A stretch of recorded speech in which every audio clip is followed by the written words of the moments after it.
Good morning once again, everyone, and welcome to day 3 of the Recovery, Response and Resilience Expo, proudly brought to you by Wingecarribee Shire Council, Wollondilly Shire Council, the National Recovery Resilience Agency and Resilience New South Wales. My name is Corinne Buxton and I'm the Community Recovery Officer for Wingecarribee Shire Council. Good morning, everyone. My name's Natalie. I'm the Community Recovery Officer at Wollondilly Shire Council.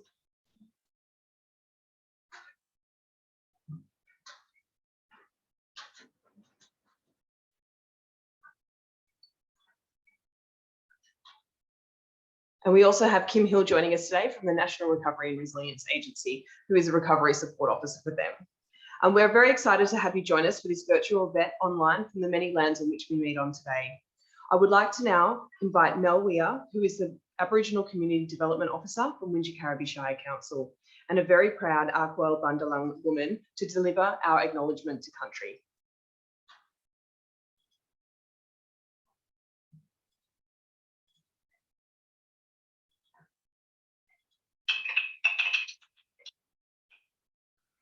On behalf of Wingecarribee Shire Council and Wollondilly Shire Council, I would like to acknowledge the Gundungurra and Darawal people, as they are the traditional custodians of the land on which we live and work. I acknowledge the spiritual connections to the land, waters and sky. I'd like to pay my respect to the ancestors, our elders past and present, and to the future generations. I'd also like to extend that respect to all Aboriginal and Torres Strait Islander people that are watching today. In my language, Jingiwala. Welcome. Thank you, Melissa. So as you may or may not be aware, this event was scheduled to be a face-to-face event over 3 days. Unfortunately, due to the current COVID situation, we decided to keep everyone safe and move it to an online platform. So it is a scaled-down version for some topics that you may be interested in this weekend, and we hope that you get a lot from these webinars. Just please keep an eye on Council's websites for any future updates in the space, and we'll get back to you about our big event in April next year. Today's virtual event will be recorded so you can come back and view later. So today, for today's event, we'll hear from Leadbeater, who is an incredible leader in the disaster recovery space after her first-hand experience in the 2009 Victoria fires. And you will also hear from our very own local recovery support service, Community Links Wellbeing. If you do have any questions throughout the presentations today, please write them in the Q&A in the Zoom function. All the questions and answers for each day will be spoke about today or either uploaded on each council's website.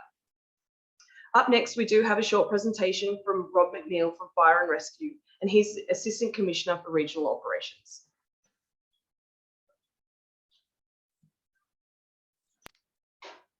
Hi, I'm Rob McNeil, Assistant Commissioner for Fire and Rescue New South Wales, and I'm very pleased to be with the Response, Recovery and Resilience Conference for the Wollondilly Shire. Fire and Rescue New South Wales is a combat agency for fire within Fire District. Rescue incidents were allocated by the State Rescue Board and hazardous materials across the state, and urban search and rescue. Fire Rescue New South Wales has 334 fire stations with 6,902 firefighters, which are career firefighters paid. So basically we have an on-call workforce with certain levels of capability to help in emergency management and emergency response.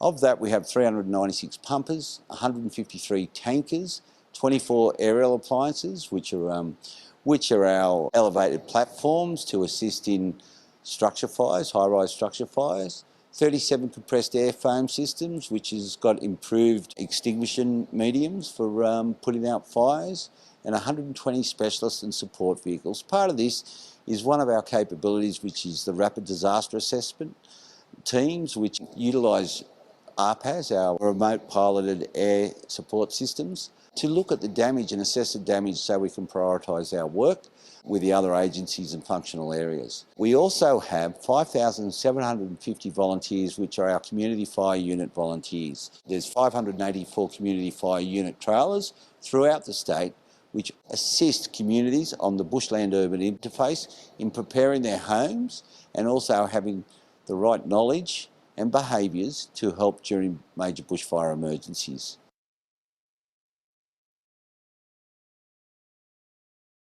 Fire and Rescue New South Wales exists for the same reason all the other emergency service agencies and functional areas in emergency management, to protect the irreplaceable. And we're learning more and more that we have to be prepared for anything. What governs what we do is the legislation that oversees it. So that's the Fire Rescue New South Wales Act 1989 and the State Rescue and Emergency Management Act 1989, along with the Protection of the Environment Operations Act 1997, which gives us a lead in our hazardous materials responsibility. Fire Rescue New South Wales is responsible for all fire districts across the state, and that represents 90% of the population and 10% of the land mass across the state. Fire Rescue New South Wales is responsible for hazardous materials response across the state, including inland waterways.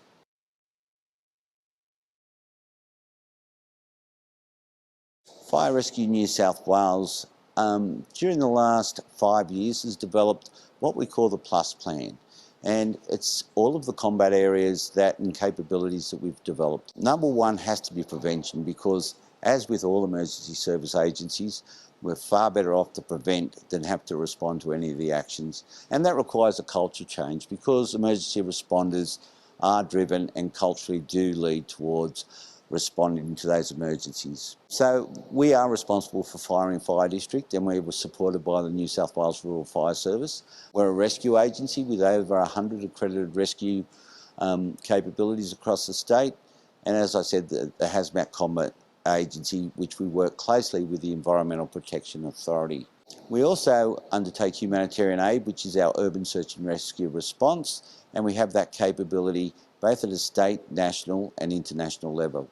We assist the police in counter-terrorism and support in the area of hazardous materials and chemical, biological and radiological requirements, and assist the ambulance in medical response with 13 community first responder stations across the state.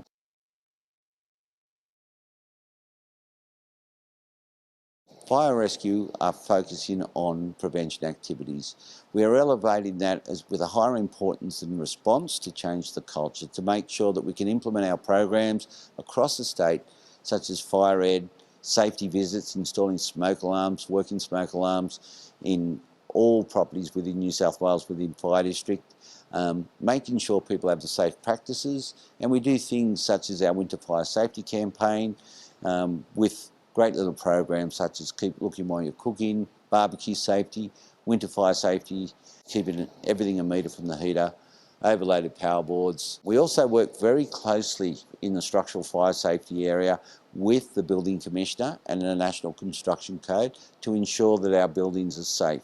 That includes working with developers and local government and making sure that all of our buildings are safe, such as the cladding risk, which we saw through the Grenfell disaster, and other emergencies. Our buildings will be safer into the future, allowing us more time to spend on our prevention activities.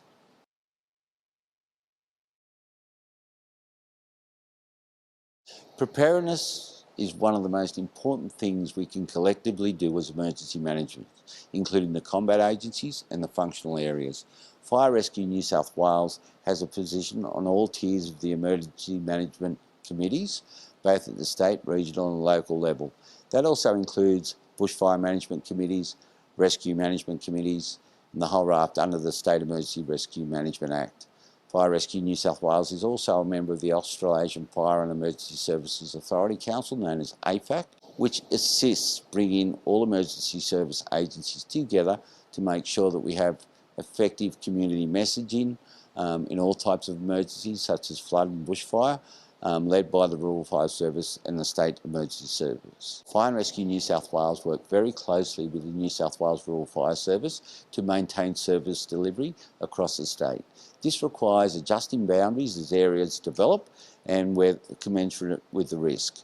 Where there's bushfire, grass fire risk, New South Wales Rural Fire Service is the combat agency supported by Fire Rescue New South Wales, and as the environment becomes an urban environment and transitions to Fire Rescue New South Wales, as Fire Rescue New South Wales is a combat agency and supported by the New South Wales Rural Fire Service. Those arrangements are constantly updated to ensure that the communities of New South Wales get the best possible response for the disaster or the emergency that's happening.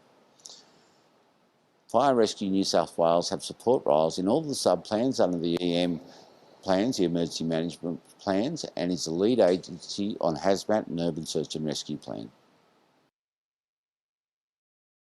As a wrap-up, I believe the best thing that we can achieve is for all emergency services agencies and functional areas to prepare their communities for emergencies, and when those emergencies occur, for all the combat agencies and functional areas to come together seamlessly, identifying the critical factors and manage them in the most appropriate and timely way possible. The key to achieving this is for a well-practiced and formed local, regional and state emergency management teams, committees brought together by the police, Leocon, Recon and Secon. On the 16th of 12th, 2015, 9 days out from Christmas in Kurnell, a mini tornado hit the community of Kurnell, and I remember walking into the EOC and Assistant Commissioner from the police, Mick Fuller, was leading the charge. He was leading the combat agencies and in the EOC down at Sutherland. There was a well-developed and thought-out plan to get those communities back to as close to normal as possible before Christmas. Fire Rescue New South Wales implemented their rapid disaster assessments, identifying what the key risks and hazards that needed to be resolved.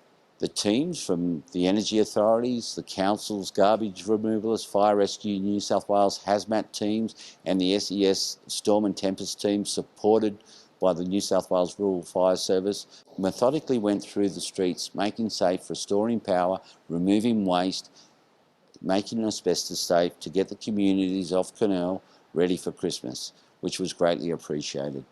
And the key to all this happening well was to make sure that the leader of that team knew what the critical factors were, knew what the hazards were, and knew how to prioritise what to do in a timely manner, bringing all the resources together. We are continually getting better at this. The harmony between the teams and the functional areas is just getting stronger and stronger. And with the introduction of Resilience New South Wales, it's going to further enhance our capability to serve the communities of New South Wales when emergencies and disasters hit them. Thank you. We're here to protect what really matters. You've been a really brave girl today. Yes. We help anyone, anywhere, anytime. Chin strap on, protects our neck. We are Fire and Rescue New South Wales, and we are prepared for anything.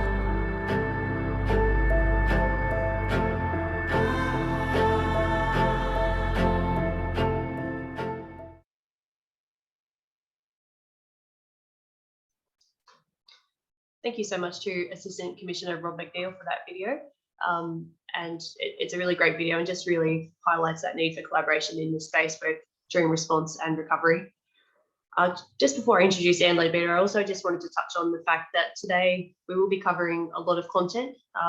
The things that we talk about and the imagery that you're going to see during this presentation may be quite triggering for people who did experience the 2019-20 bushfires, our flood or storm events that have happened subsequently, or even just given what we've been through the COVID-19 pandemic.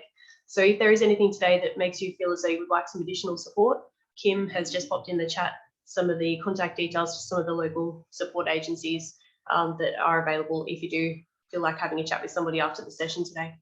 So thank you, Kim, for popping that information in the chat. We would now like to welcome Anne Leadbeater to the Expo. Anne is going to be talking today about moving forward after disaster, navigating medium to long-term recovery, and care for self and others. Anne is an independent national consultant specialising in disaster recovery and community resilience. Her background is in community development and adult education, working first in the neighbourhood housing sector and then for 16 years in local and state government. Anne has worked with communities recovering from drought, fire, flood and cyclone in Victoria, New South Wales, South Australia and Queensland. In 2014, Anne headed an international team to evaluate the Christchurch earthquake appeal to the New Zealand Red Cross. An experienced community engagement practitioner, Anne was a judge of the 2017 and 2019 Core Values Awards for the International Association of Public Participation Australasia. She is a current member of the Australian Red Cross 2019-20 Bushfire Appeal Panel and the Melbourne University Beyond Disasters Research Advisory Group. Anne designs and delivers national training for recovery practitioners, and in 2018, she completed a review of the Community Recovery Handbook for the Australian Institute of Disaster Resilience.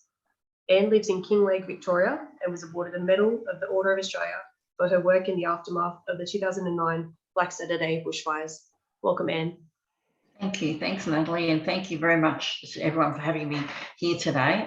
It's fantastic to join you, and what a great event and a very timely event to be thinking about long-term recovery and resilience at this stage. So I'm very pleased to join you. Now, my plan today was to have a bit of a chat, to go through some slides and have a bit of a presentation, and then to pause about halfway through so that we could come back and see if there's any questions or any comments that anyone would like to make, and then to finish off with some, hopefully some helpful tips and ideas about how to navigate this next part of the recovery journey. So I'm going to share my screen and use that to keep me on track so that I don't wander from the story I wanted to tell you. Okay, so hopefully you're now seeing that opening slide if the technology gods are with us. And thank you. And so sadly, in our wide brown land, we do have a lot of experience of disasters. We commonly experience extreme weather events, floods, storms, cyclones, droughts, bushfires, and of course we have a lot of chance, sadly, to practice our response to those and how we recover. More recently, of course, we've had this new challenge, which is a global pandemic, and I think it's really important for us always to remember that the communities that were impacted by the 2019-20 bushfires are blazing a trail in terms of recovery, because that recovery is happening in the midst of COVID-19, and we really have no way of understanding just yet what the implications of that are, the long-term implications, except that we can be pretty certain that it's likely to slow recovery down.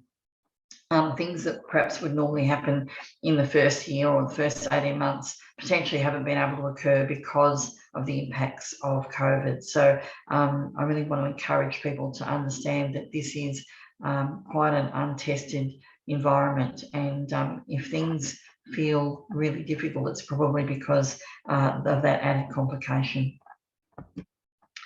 So as Natalie mentioned, my own interest in recovery really got started back in 2009 when our community of Kinglake was impacted by the Black Saturday bushfires. And I was working at local government at that time, and was involved in supporting the recovery of our area, and then went on to work it's for state government. And I've had a lot of time, I guess, over the past decade or so to think about recovery and what happens, what works, what doesn't work, and why it can be as complex and as difficult as it is. And maybe to try and come up with some ways that both at the policy level, but also at the practical community level, it can be made a little bit more kinder and more streamlined.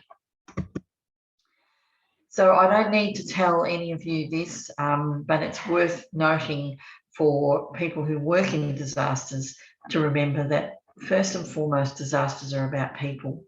When we have a natural disaster, there's a huge focus on the built environment, bridges and roads and houses and other buildings. And those things are really important, but they're mostly important because they matter to people.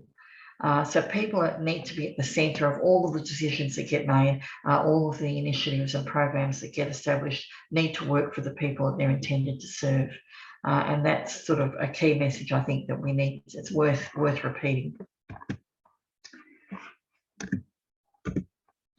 Now, some of you may be familiar with this diagram, and it comes from the National Recovery Handbook. And it's intended to plot the kind of the journey of recovery, if you like, the trajectory that people are likely to travel along after they've been impacted by a natural disaster. And so in the early stages, which I mean is a long time ago now for all of you I know, but those early stages we often see a sense of heroism and a really strong sense of a cohesive community, people all working together to be able to come through those first early days. Lots of stories of brave acts, lucky escapes, and a great sense of community supporting each other. And that period lasts, well, the researchers say for about 1 to 3 days. I think it's usually around about 3 weeks in our current experience of disaster. So for the first 3 weeks, things go along and people are sort of swept along with the tide of all the activity that's happening to support recovery. At about the 3-week mark, I think the enormity of what's happened for people really starts to hit home. And quite commonly, people experience a really deep trough of frustration and disappointment and anger as they try and navigate the really complex process of recovery. And the researchers here note that can take for between 1 and 3 years. And so in many senses, your communities are sort of right in the middle of that. Even though a lot of time has elapsed since the fires. So it's a really important to know that this process happens regardless of how much help might be available or even to some extent the degree to which you were impacted. This recovery process is what everyone goes through. And so I wanted to talk a little bit about how we navigate this sort of the latter part of this process with you today. Now, many of you, sadly, have first-hand experience of the impacts of high adrenaline. And when we have a life-threatening experience, our body produces adrenaline to enable us to cope with that. And it's a really useful process. Adrenaline helps us to run really fast, to mobilize capability in our systems that we don't normally need to draw on. High adrenaline helps us to focus on what's in front of us, shuts down our peripheral processing, our cognitive processing, and it makes us focus on the matter at hand. It's a primitive response. So adrenaline impacts our reptile brain. So a lot of what happens in adrenaline isn't conscious responses to a situation. It's very much instinctive. When you hear a saber-toothed tiger growling in the jungle, what happens next is fueled by adrenaline. So it's a really useful process that our bodies go through when we're affected by a high risk like that, but it does have its downside. So adrenaline makes it really hard to take in and process information. A lot of people in impacted communities talk about bushfire brain or storm brain, that sort of fuzziness that goes along with having been affected by a major event that poses a risk to your safety. And it's really frustrating because after a disaster, there's all this information that you need to try and take in. So it's really a perfect storm in terms of not being able to get the clarity to think about what's happening because of the impacts of the event. So difficult to remember things as well. Lots and lots of information coming in, but really hard to hold on to all of the detail. Adrenaline affects your decision making, so it's hard to weigh up pros and cons or compare one course of action with another when you're experiencing high adrenaline. And the other thing that can happen is that every decision seems equally important. So something that in the overall scheme of things probably doesn't matter that much can end up taking up a huge amount of your thinking time, and you can find yourself mulling over and worrying about decisions that really perhaps are not so important. Adrenaline can impact your sleep. So it can make it really hard to sleep, or it can make you really tired and you find that you're sleeping all of the time. You sit down for 5 minutes and next minute you realise you've been asleep for an hour. So that is all part and parcel of this adrenaline effect. Adrenaline makes it really hard to maintain a calm and even approach to life. And so people can be feeling hypervigilant. They can be feeling like they're under threat all the time. Adrenaline can change the way we relate socially. We might become more impatient. or we might become more withdrawn from other people. So there can be a very definite effect on relationships in that high adrenaline stage. Now, the thing about high adrenaline is it's not meant to last. So you go into high adrenaline in order to deal with a sudden threat. Was that a tiger I heard growling? Yes, it was. I need to run. You know, that sort of really basic instinctive response to danger. It comes and it's utilised by people in short, sharp bursts. And it's meant to fade away once the danger has passed. The problem with post-disaster environments is that people can stay in high adrenaline for a really long time. And even when their adrenaline comes down, it doesn't take much to push it back up again. So what would normally be a minor, inconvenience or a minor challenge can see people's adrenaline spike really high and put them back into that sort of high adrenaline aroused state. So these are the sort of longer term implications of a disaster and the disaster recovery phase. The other thing that's really worth noting is the cumulative effect of what happens when there are subsequent traumas or subsequent impacts on the community. So I know for many of you this will be particularly important to note, because you will have had drought and then fire and then flood and now more recently storms, and overlaid by this incredibly complex COVID response. So in my mind, I liken the sort of cumulative trauma to the barrow load of bricks, and it's like each trauma puts a few more bricks in the barrow that you have to push, and at some point that barrow can become impossibly heavy. So finding ways to take a few of those bricks out from time to time is really important to your long-term sustained recovery.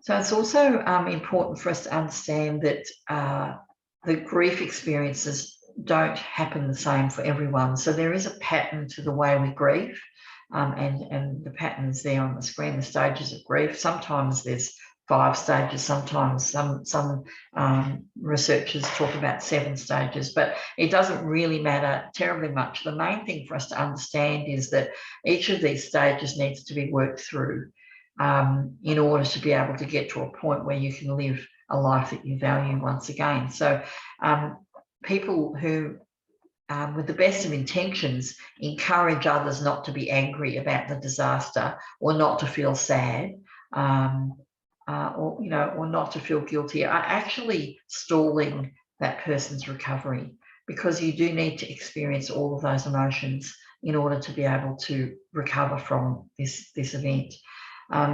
So it's really important to find people who are comfortable with you going through these emotions and can support you to do that, rather than encouraging you not to feel what you need to feel. The other important one to note here is anger. People will be very angry about what's happened, and that anger can last for a long time. But it is part of the response to a disaster event or an event that has disrupted people's lives.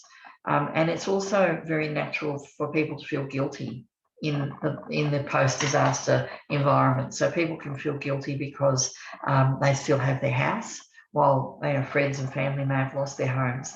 Other people can feel guilty because their business is being impacted by the disaster and the recovery, and they feel bad about worrying about that because other people have lost homes and perhaps even family members. So we really need to be willing to meet people where they are in relation to these stages of grief.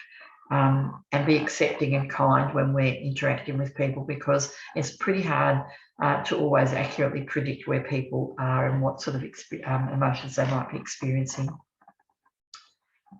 The big drawback with this this diagram is it's so neat. It's sort of made up of little boxes and arrows, and it looks like a very predictable journey. But recovery isn't like that. Short-term recovery or even longer-term recovery is complex and varied. So when you're thinking about this stuff, it's great to think about the stages of grief. But when you visualize them, it's probably better to visualize them like this, because this is really a much better, more accurate representation of what recovery can feel like. And there are a lot of snakes, a few ladders, but quite a lot of snakes. So yeah, that might be a better way to put it in your mind in order to create some realistic expectation about what this experience is going to be.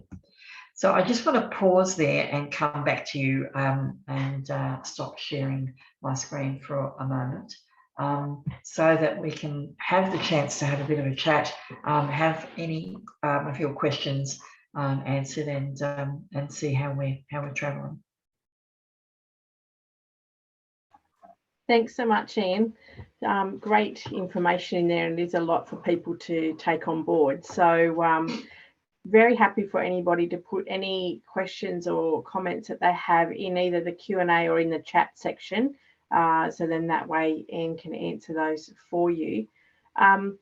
Probably, you know, one question in particular, and I know that you went over it, is, you know, often we hear, oh, you know, how come, you know, my neighbour won't, let's say, you know, move forward with something or clean something up or rebuild or do this or do that. But it's also understanding that maybe they're not actually in that frame of mind yet, but then they see another neighbour that may have lost everything and moving forward and building. And then you also get between those different people is, how come they're rebuilding and then I haven't, or how come they're at this stage and I'm not? Could you just, you know, cover some of that if possible?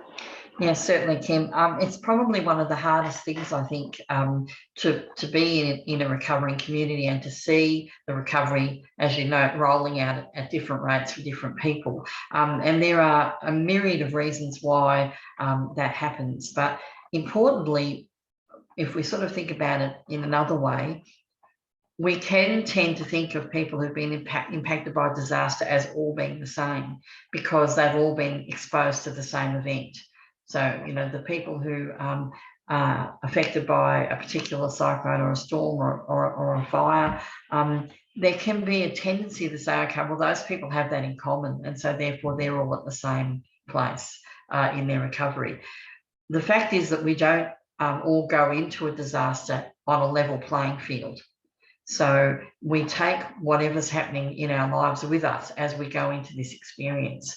And so for some people, that might mean that they have significant challenges around financial security, or other people might have a disability or a chronic illness, or someone might have a relationship that's really struggling, or maybe you know, they've got some mental health issues or depression. So all of that stuff goes into the recovery experience with the people who've been affected.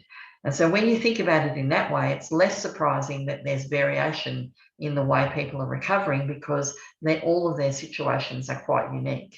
And so there might be some common patterns, but there will also be people who are recovering at different rates compared to other people. Now, this wouldn't matter too much, except that being human beings, we tend to judge ourselves by how other people are progressing. And so it can become quite a worry that I haven't applied for a building permit yet, but my neighbour's frame is already going up, you know, or it's going to be another 2 years before our house is finished. But other people are already moving into their homes. So those sorts of comparisons are natural, but not terribly helpful, because of course everyone's situation is different and is unique. So, and sometimes change, even positive change, like deciding where to rebuild or what sort of house to build, and in fact, even building the house, that change can be perceived as just more uncertainty, you know, more of things to cope with. And so even though the outcome is positive, the process can feel like another few bricks in the barrow, you know, because it's more change that I need to try and manage. And so sometimes we can see people feeling not quite ready to take that step. I will talk a bit more about the timing of recovery in our second part, but it's a really important thing for us to remember that even though we've had a common experience, we're not all the same. and we don't experience it in the same way. So that's going to have implications for the way we recover. Yeah, very much so. And that probably backs on what, you know, both Corinne and Natalie were mentioning yesterday was, you know, especially for Windsor Carriby, there's only a small amount of people that have started to rebuild. There's quite a substantial amount that haven't, and maybe they're just not ready to. Maybe they just don't know where to start. Maybe they're just unsure what they want to do. So same as we know of some in Wollondilly that now have decided to still keep their property, like their block, but they've decided to go somewhere else. Yeah.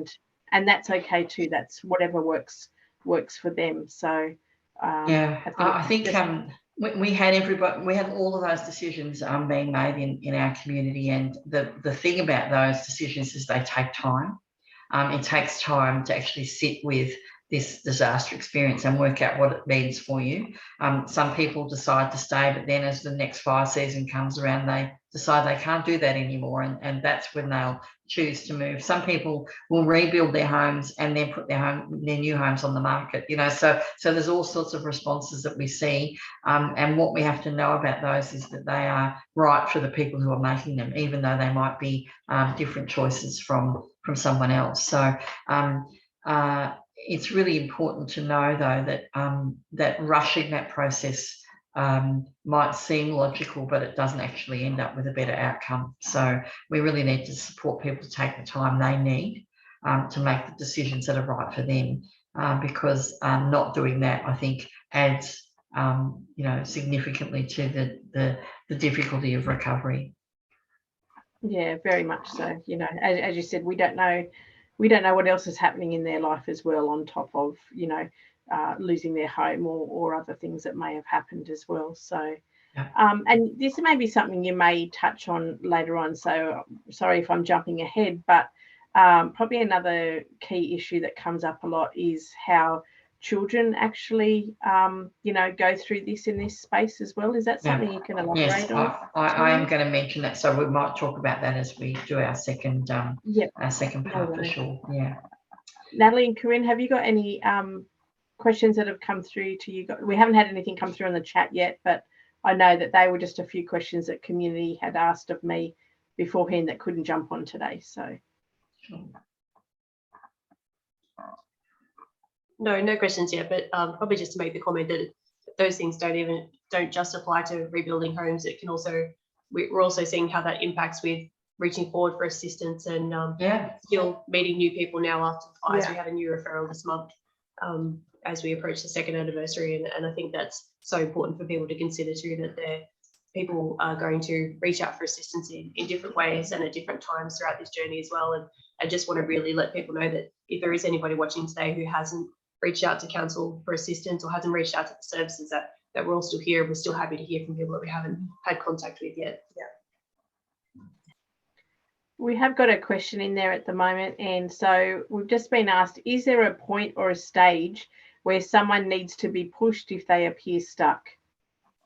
Yeah, I think probably if it seems like someone's wanting to progress with their recovery and is not able to, that's a time when services, Kim, like yours and the services council provide can be really useful, because sometimes it's a small thing, you know, sometimes it's just one little thing that might be actually preventing that progress, and people might just need a chance to talk that through. I think one of the hard things about grief is we tend to subconsciously allocate an appropriate amount of time for people to grieve. So, you know, it's sort of, and it's not based in anything other than just sort of an instinctive feel. It's like, well, it's been 12 months, you know, they probably should be filling the dots here, or oh, it's been 18 months since that thing happened, so how come they're not at this stage, you know? So we can apply our own sort of ideas about progress, which may or may not reflect what a person is actually experiencing. So I think the best thing is to check in and say, how are you travelling? Is there anything that's giving you a particular amount of trouble, or, you know, is there anything you're finding to be particularly difficult, and how can I help with that? You know, because sometimes it is breaking those sort of roadblocks down into small manageable parts and getting a couple of things over the line, and then suddenly progress can start again. So, but listening is so important, and really listening to hear where people are at, not just listening to have our assumptions confirmed, if I can put it that way. So. Yeah, correct. We just had another question come through. Maybe this may be something you're going to cover, but I'll cover this now. So we've got a comment here where I recall a situation after Ash Wednesday when a young boy tried burning his house down because it was one of the only 3 that had survived. Any suggestions on how to make those who have not lost something feel included, especially young people? Yeah, it's such an important topic and such a tragic example, you know, of a young person who can't reconcile their place within their community the way that they were able to do before the disaster. So disasters are inherently unfair. That's what we know. That's the common characteristic. There's nothing fair about being involved in a disaster, and yet we seek to make them fair. But as part of human nature, and so we feel very uncomfortable with the idea that there are people who are worse, affected worse or less affected, and we're looking to try and make that equal sort of fair approach, which doesn't ever work. So I think sometimes people who have what is sort of euphemistically called survivor guilt, that is, they've survived the disaster relatively unscathed, it can be really helpful to remind them that more homes lost doesn't make anyone's life easier. You know, so just because someone hasn't lost their home, they ought not to feel guilty, because in essence, fewer homes being damaged or impacted actually means that recovery may well be a bit more straightforward. But again, feeling guilty is something that people need to be able to sit with and make sense of, and then move through and be supported to do that. So it's no good saying, well, it wasn't your fault, so why do you feel guilty? Or I think it's more important to say, if you had lost your house, it wouldn't make anyone else's journey easier. You know, that idea that more people being negatively impacted doesn't actually make for a better outcome. And so and I know that it can be really useful sometimes for people to be reminded that if they didn't lose their house, it actually frees up their capacity and capability to help those people who have.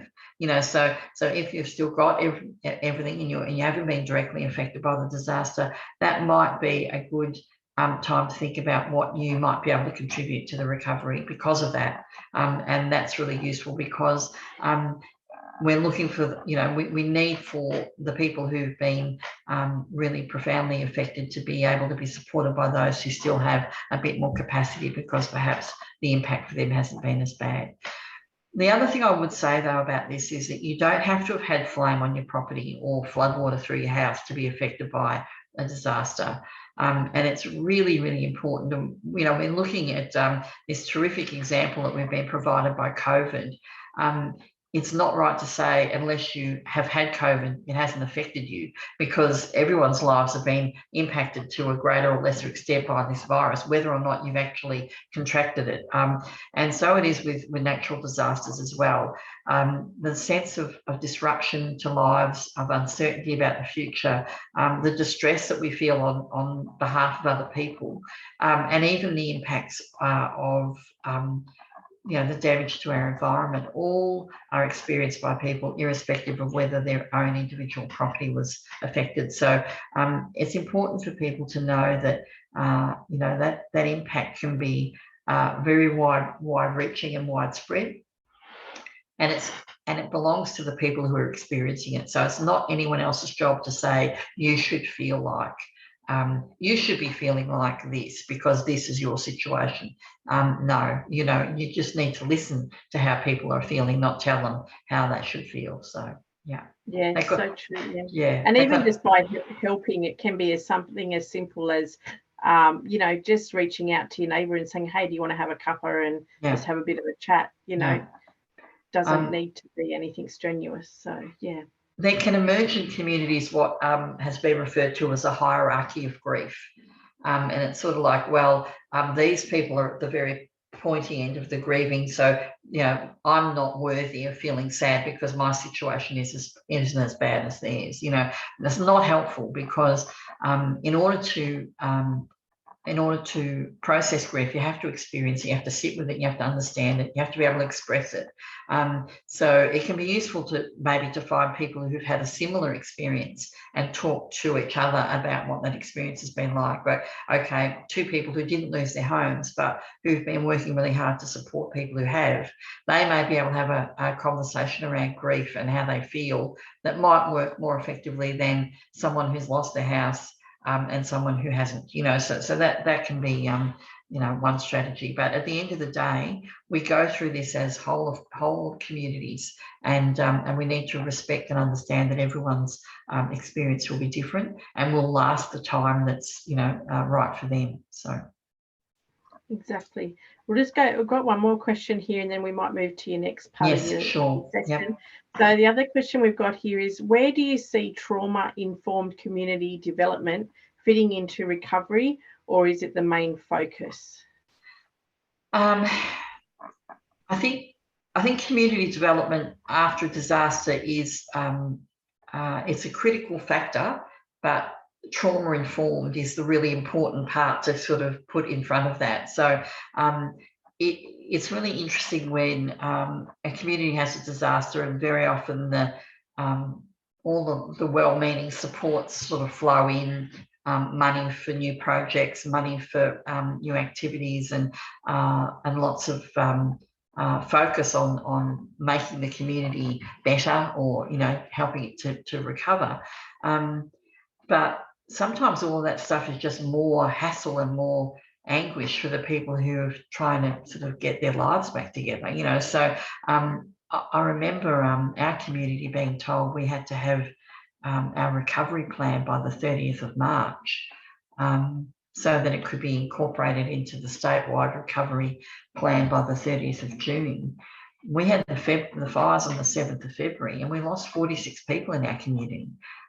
So we weren't even remotely ready to start thinking about whether we should have a new hall or where we'd like our walking tracks built, you know. So I think it's absolutely critical that that when we are trying to support communities to recover, that we take account of the trauma that they've experienced, and be very, very respectful about the time that it takes to be able to get into the right mindset to be able to think about the future.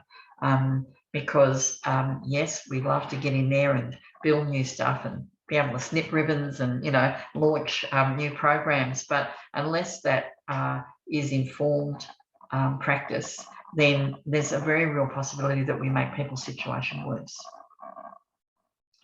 Yeah, very much. We'll move on to the next part of your presentation, Anne, and then people can still type questions and we can come back to those. Yep, great.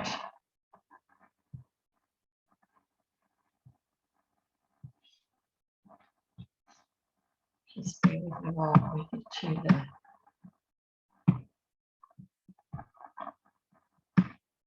where we were. Okay. So, and this is sort of picking up a little bit about what we've been talking about, and that is the idea of maintaining a holistic view of community. So when we're thinking about recovery, we need to be able to focus on recovery across all of the domains, social, natural, economic, and built. So if we've put all of our energies into the built environment in recovery, so we're all about getting the buildings fixed and the roads and the bridges, we will have some lovely rebuilt infrastructure.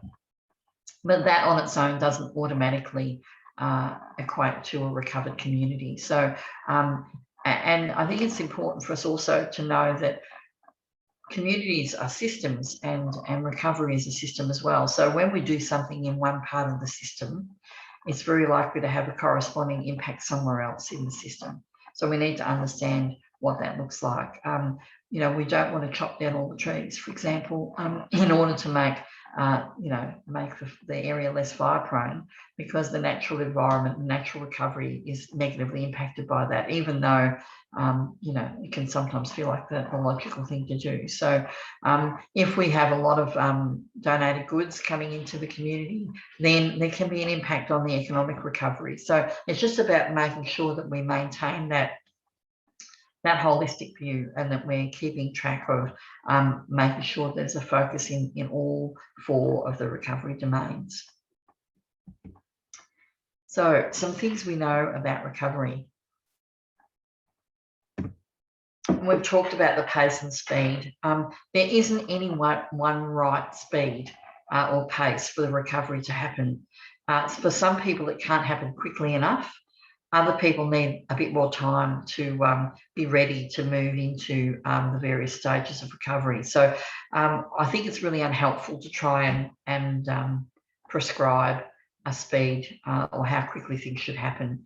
We need to do the urgent stuff urgently. No question about that. So, we obviously need to get things like food and water and shelter and fencing and first aid, all of those things that happened in the early stages need to happen very, very quickly. But other things need more time, and people need to have the time to think through what it is that they want to do and how their lives are going to look going forward. So, and it's useful to be aware that, what's right for one person might not necessarily be right for another, and it doesn't make either of them wrong. It just means that they've got a different pace of recovery that they need in order to support them. People know what they need and what will work for them. So, when in doubt, just ask. Really, we need for people who are recovering to be able to set their own agenda and make their own decisions about what they would find useful. As again, before I mentioned, it's not helpful to be told how you should be feeling. So much better to ask how people are feeling and then respond to that. You can't recover if you don't know what's going on. This is pretty fundamental, but continuing to be able to access the information you need and making sure that information is available, when you need it, is so important, because it's very disempowering to feel like you don't exactly know what's going on. And so sometimes that information has to be repeated lots of times. It has to be provided in lots of different ways because of the effects of adrenaline. But it's important that people are able to access the information that they need to make good decisions.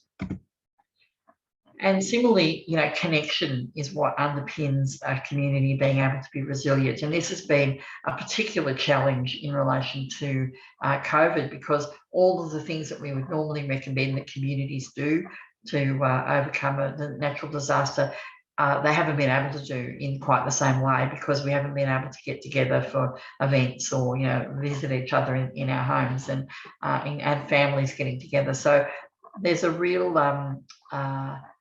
really significant impact there. And I mentioned at the beginning, I think what we're going to find is that recovery overall is potentially progressing more slowly than it would if we weren't trying to deal with a global pandemic on top of a natural disaster. There are different criteria for success. Now, this is a sort of a reference, I guess, to the fact that sometimes people will tell you recovery is progressing really well, and you'll be thinking, really? Are we having the same disaster? Because I feel like recovery is not progressing at all. And so what we need to understand is that, that people will measure the success of recovery differently depending on their situation. So sometimes we can have a political criteria, what's happening politically around the disaster and the recovery, or sometimes we might have the criteria that might apply to those people who weren't directly affected. Isn't it good that everything's getting back to normal? And you might think that it couldn't be less normal. So just be mindful that that your own criteria for success might not be the same as someone else's, and sometimes the success that you hear about might relate to a particular situation or a particular speaking position, and that might not necessarily reflect where you are. It doesn't mean you're doing it wrong. It just means that, you know, there's a different criteria being applied. Now, needs and priorities evolve over time. We're already across this because we're, you know, coming up to 2 years since the fires, and I'm sure you're already really aware of the things that were helpful early on may not be relevant anymore. They might not even be helpful anymore, and new things are needed. So being able to adapt to the way that recovery is supported, and also people being able to adapt the way that they seek support is important in order for recovery to continue to progress. Anniversaries matter. My own confession here is that as the first anniversary of the Black Saturday fires approached, I was feeling rather impatient and short-tempered about what felt like a lot of distracting conversations around the anniversary. And I remember thinking, oh, it's just another day. Like, why is everyone so fixed about it? You know, and then as the day dawned, I realised that that 12-month or 2-year or 3-year anniversary and beyond, that's a really important time to reflect on what has happened, and also how far you've come, what there is still to do, and how you might, you know, tackle the next part of the journey. So be kind to yourself around the anniversaries and to each other, because they are a really significant time, and it's easy to feel like you can feel very self-critical around that sort of significant date, that you might not have progressed with your recovery as far as you had hoped. But the important thing to know is that, you know, progress is still occurring, and the timing will be what the timing is. So yeah, it's important to acknowledge. And so after my first sort of misstep around anniversaries, I've taken time every year since just to spend with people who matter to me, and to reflect on what happened and how we managed, and some of the positive things that have come about, and also to remember the people that we lost. So yeah, I think anniversaries are a really important time for that reflection to happen. And all of this recovery stuff takes so much longer than we think, so much longer than we can imagine at the beginning, certainly, and then again compounded by subsequent events, which then extends the recovery period. It's exhausting, and I think it's probably a little bit like this, that every year you spend in recovery can feel like 7 years of normal life. There's so much change and so much to do, so many decisions to make, so much information to take in, and it really can be very exhausting. So some practicalities, some things to think about. Again, emphasising the right timing is what's right for you. Don't get drawn into anyone else's time frame or timetable for recovery. And I can say my parents, who lost their home in 2009, it took them more than 2 years to decide to rebuild on their block in Strathewen, and that was despite the fact that they have 4 pretty well-functioning adult kids and extended family, all trying to support them to do whatever it was they needed to do. And at first they thought it would be too hard to rebuild. They lost their neighbours on either side, and one family they'd lived next to for 25 years. So mum and dad felt that it would be too sad to be rebuilding on their block and looking out their window at those empty properties. But after an amount of time had elapsed, they worked out it would actually be too sad not to rebuild there. So sometimes you just need the time to be able to think through what it is you need to do, and there's no point in rushing that. I would say that the media reporting between the first anniversary and the second anniversary is likely to be quite different. So the first anniversary, there's lots of reporting around, you know, how hard it's been for people, and how difficult the experience is, and you know, focus on you know, the struggles of recovery. The second anniversary tends to be more like, what do you mean there's still people living in caravans? You know, so there's an element of anger and frustration about the fact that it's all taking so long. And that's well-intentioned on the part of the media. They're trying to advocate for the best outcomes for people who've been affected.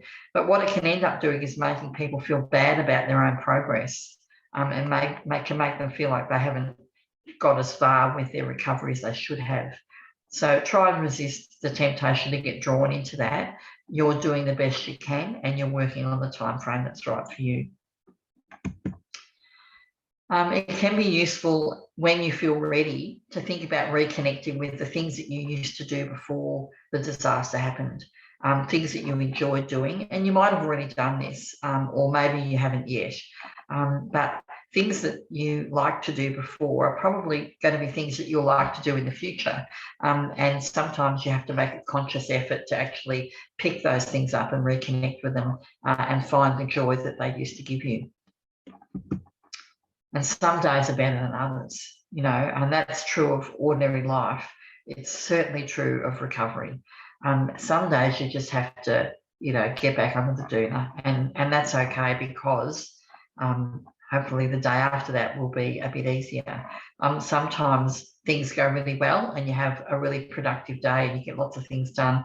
Sometimes everything goes wrong, and it feels like the world's conspiring against you. So just take it a day at a time, and don't get too bogged down when things don't work, because there are a lot of little setbacks, a lot of those snakes and ladders, and they get shorter over time. So that's something to look forward to. I just want to say, and for some people, you might already be at this point, or you might already be beyond it. It's very natural to tell ourselves that once the house is rebuilt, everything will be fine. And so we fix on that as a point in time, a real goal, and it is a goal, a really important goal in your recovery, is to get your house rebuilt or to get yourself resettled somewhere else. And there's a lot of good that comes as a result of that, but it's also a really difficult time. And sometimes it's quite a shock for people to move into their new house and then realise they still feel like they're not there yet, that there's still recovery work that they need to do.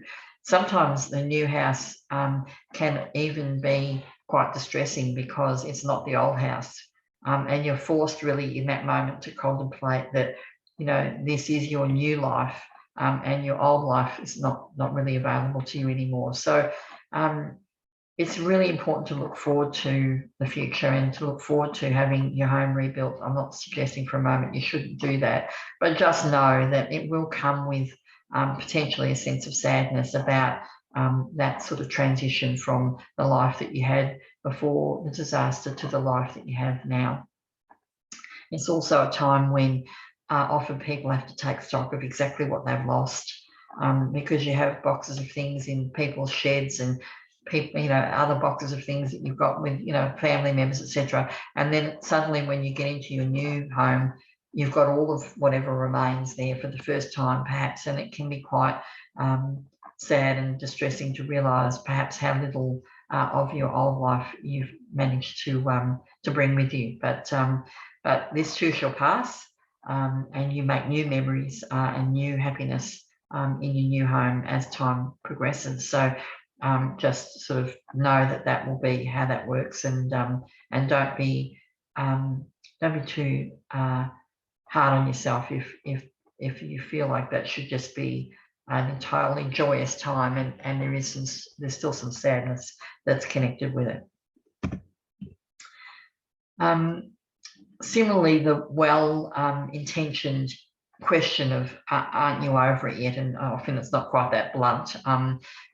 Sometimes it's a little bit more delicate, but the essence is it's been a long time. It feels like this should be something that you've now moved through, and usually the motivation for that question is the distress that other people feel at seeing your pain.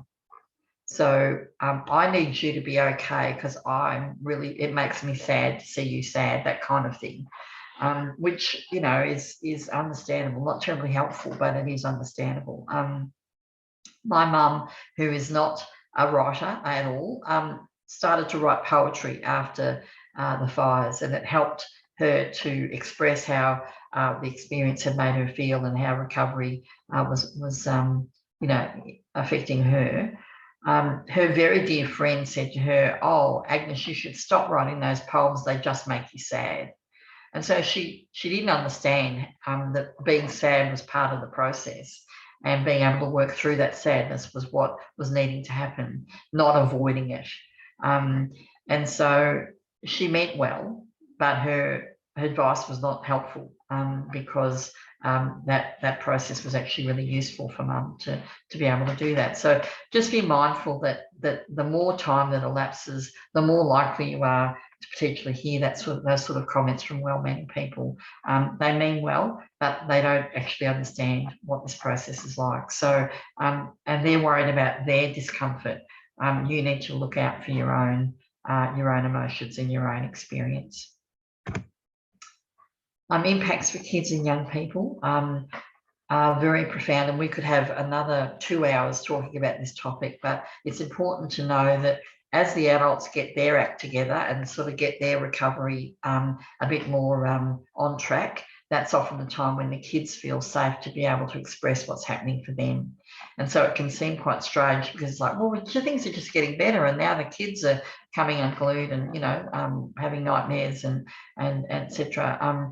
That's because they feel that the situation is secure enough for them to be able to express those emotions. So sometimes it can feel like it suddenly gets worse for kids. What's actually happening is that they've been incredibly brave and stoic for a really long time, and then when things start to get a bit safe and secure, then they feel that they're able to express their distress and their concerns. So be mindful and on the lookout for that.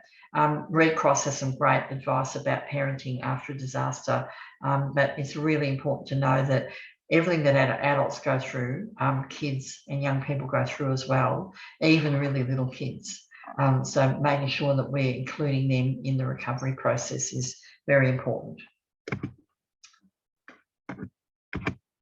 And finally, there's a chance for a thing that has now got a name, which is post-traumatic growth. So the important thing to note about disasters is, whilst there's a lot of bad stuff, it's not all bad. Sometimes we learn things about ourselves that we would never have had the opportunity to learn if we hadn't had the storm or the fire or the cyclone or the drought. So be alert to those things that you can reflect on that make you feel proud about what you've been able to do, how far you've come.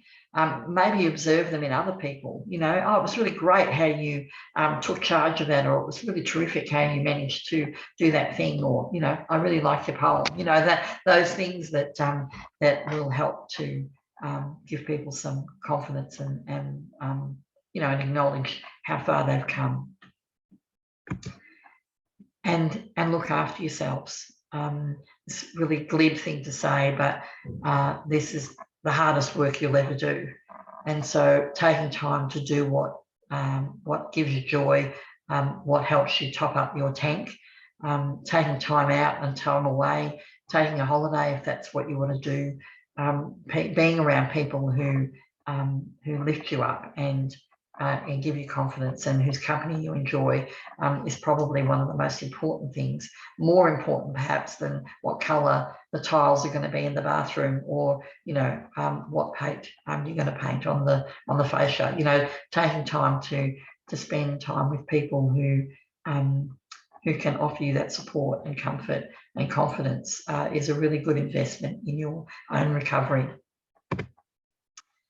Okay, so I'm going to stop sharing now, like that. And we might have, we're really pretty tight for time, but I'm not sure if there's any time for questions or whether we might answer them after the fact. But that's okay, Anne. Yeah, thank you so much for that, Anne. That was incredible. And I know I learned some stuff along the way too, just to remember. We do have residents online here, but we also do have service providers also joining us today. And I guess I've got a question for that. You talk about the significance of anniversaries. And I know from like a counsellor or a service perspective, we'd love to get into it and fix it. With your experiences of anniversaries and witnessing other people needing to acknowledge them, is this something that we should be helping with reconnecting with pre-disaster activities, workshops or activities, or is it more of a private thing for each family or resident to go through?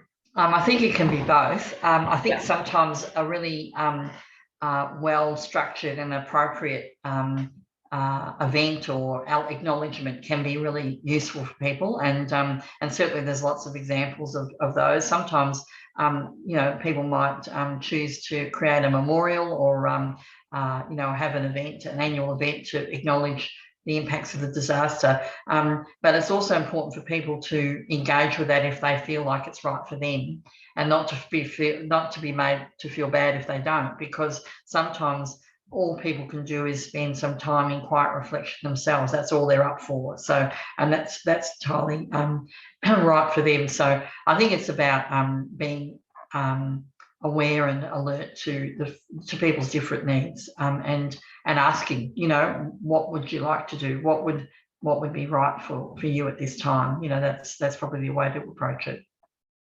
That's great, thank you. Do we have any other questions in the chat? Just look.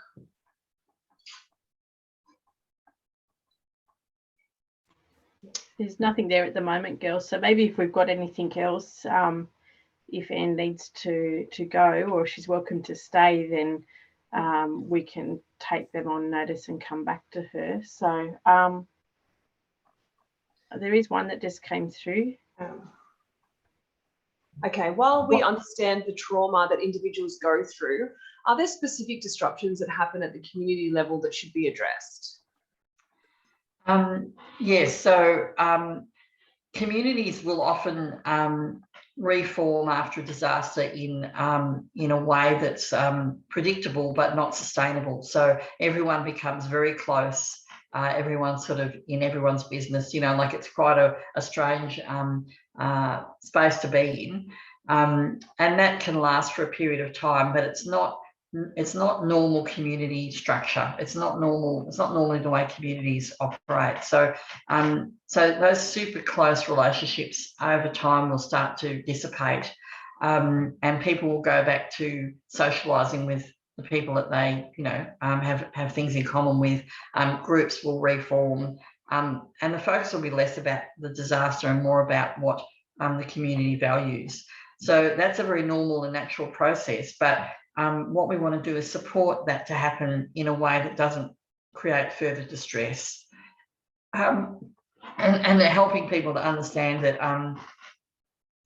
that yes, you know, you won't be feeling the same way 2 or 3 years after the disaster as you were feeling the first 2 or 3 weeks after about everyone in your community. So I think we want to be able to create opportunities for shared understanding about where people are at, and how the community will look going forward. And we talked before about, you know, trauma-informed community development. That's really an important part of this process, is actually supporting the community to develop beyond the disaster in a trauma-informed way, in a way that actually reflects and respects what they've been through. Even in terms of things like preparedness, you know, we heard about the importance of preparedness in the presentation earlier. We really need to help communities to be able to get ready for subsequent disasters, but we have to do it in a very gentle and respectful way, and in a way that acknowledges their own experience and how much they now know about disasters. So yeah, I think there's lots of ways that we can work to support the evolution of the community through the recovery experience, and we need to take our lead from the community about what's right at any given time.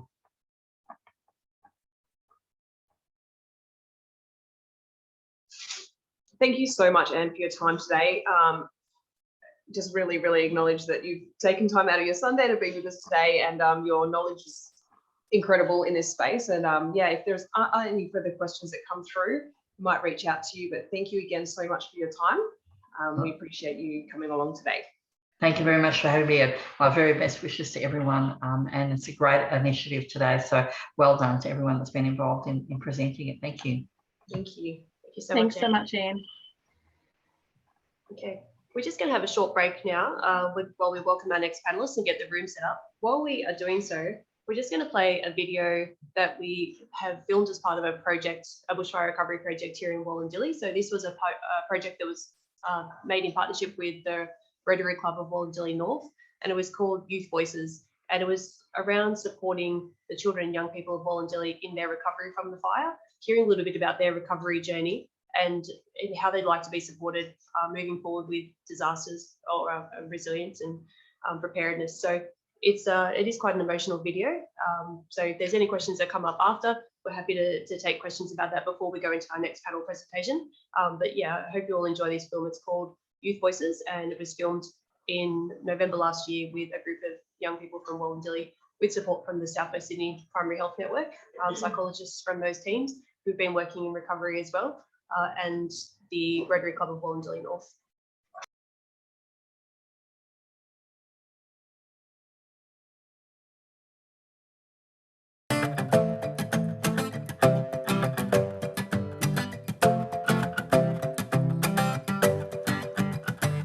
Families impacted by the bushfires were telling us that their kids needed support after the fires. Caseworkers and mental health services were available, but we wanted to do something different, something fun, that gave young people the chance to share and talk about their experiences and how they're feeling after the fires. 3, 2, 1.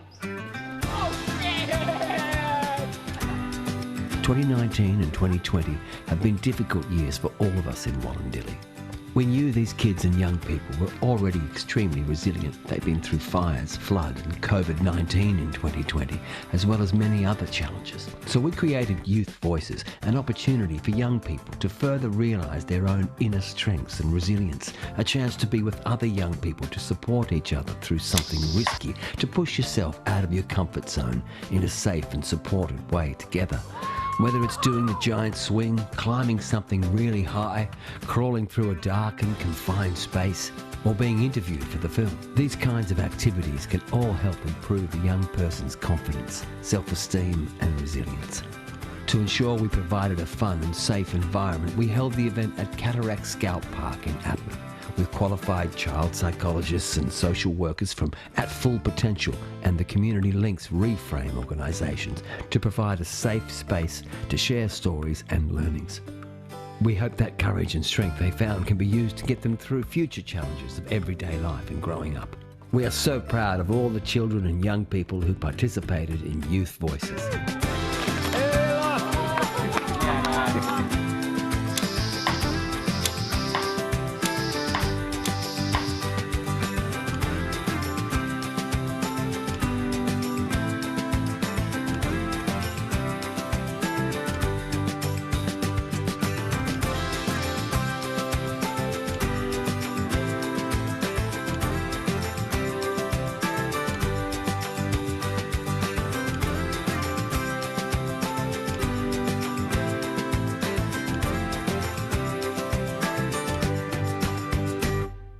It was a fire like right next to our house, in the backyard, like right next to our house.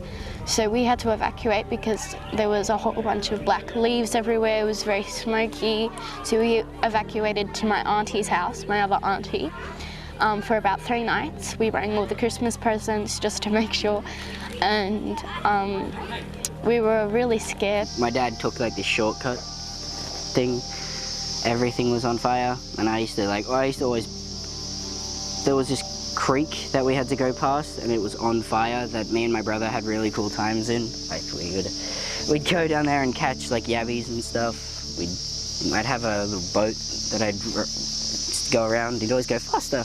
We'd always go, oh, go fast. And now that's gone. It was pretty bad. I lost a lot of things, and I lost like my house. My mum lost her grandfather's wedding ring. My nan and mum went to this meeting about it, and they said they have like 2 to 3 days to pack up, and the next day the house is gone. They didn't know that the house was burned down yet, but when the fire came around, it went like a ring around our whole property. When I called the 000 again, my brother was on the other line because he was actually out because Jordan was fighting the fires and Mitchell was out because when he rang the home phone to check on us, Jordan was like, we're on fire. And that's when he started to freak out and just told the lady to get help, send someone out there. My family were in trouble. It sounds like it was a really, really difficult experience to kind of go through. Yeah. Yeah, and something that still carries a really, really big weight on you now. Yeah. And that leaves I saved 2 of my dogs and 16 of my horses. My mum was super scared. She was like, nope, we're getting out of here. We had to evacuate because the smoke was getting really thick and the fires were getting really close. And we had to pack up all our stuff. They just said, grab your bags, just grab some like jumper or something real quick and run. I could see the fire from where I lived, which was Picton. 2 friends, they lost their houses in Buxton. I couldn't see any clouds. It was just like an orangey red colour. And I could see like a big mushroom. The southerly wind change just came and then... I didn't even see it coming. It just came out of nowhere. It was sad and very complicated. Yeah. We evacuated because we knew where the fire was and we had to evacuate. And we went to Picton Bowling Club and then it was like night and then we saw it on the news and it's just like, that's our house. We were pretty prepared because we knew that eventually it's going to halt and it's going to come here. But it was like 2 minutes after, and then like 2 minutes after my mum checked the thing, fires came. You're very lucky because the fires actually jumped the road onto our property. We put our storage in the containers, but the container burnt. 2 of them actually. It started coming up on the news and all the koalas and all the animals. I got worried for the animals because I absolutely love animals. Dad stayed with the dogs to fight the fires with our next door neighbour, and it would get really, really close, but then it would rain and then it would get really close again. Then the wind changed. I could just see it as soon as I got home. Just too big of a fire to just... It was pretty sad.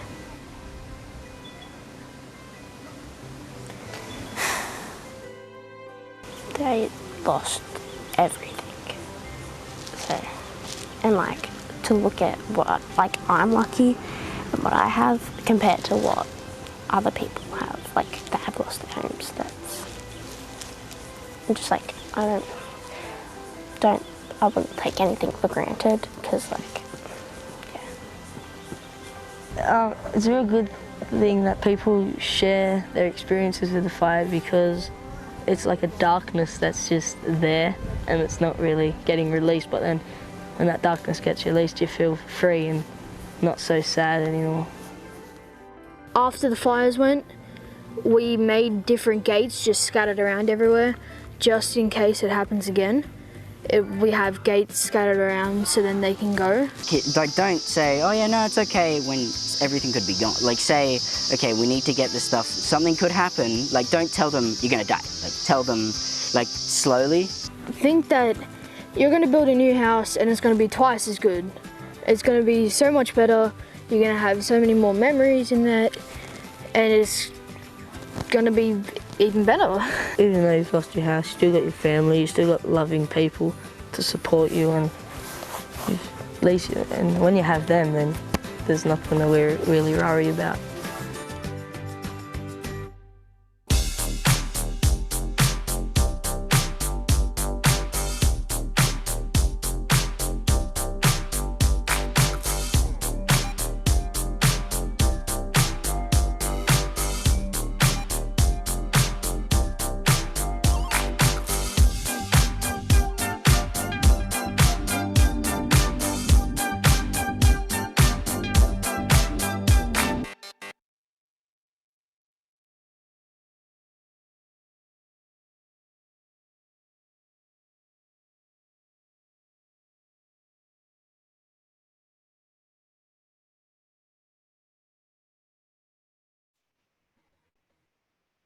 Thanks so much for sharing that, Nat. Every time I watch it, no matter how many times I watch it, I still get extremely emotional. And I think, you know, those children who have, you know, stood in front of that camera and told their story are so amazing. And I think, you know, we can all learn a lot from them. So thank you so much.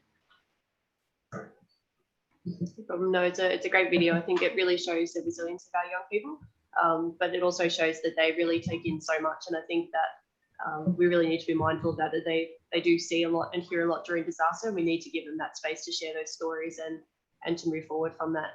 But no, thank you so much to all the families who participated in that filming. And I know we've got some of those families online this morning. So a big thank you for allowing us to share those children's journeys. We've also got some other videos to show later on. So we've got one from New South Wales State Emergency Services, the Acting Assistant Commissioner for Regional Operations, Mr. Colin Malone. So we'll be playing that later on.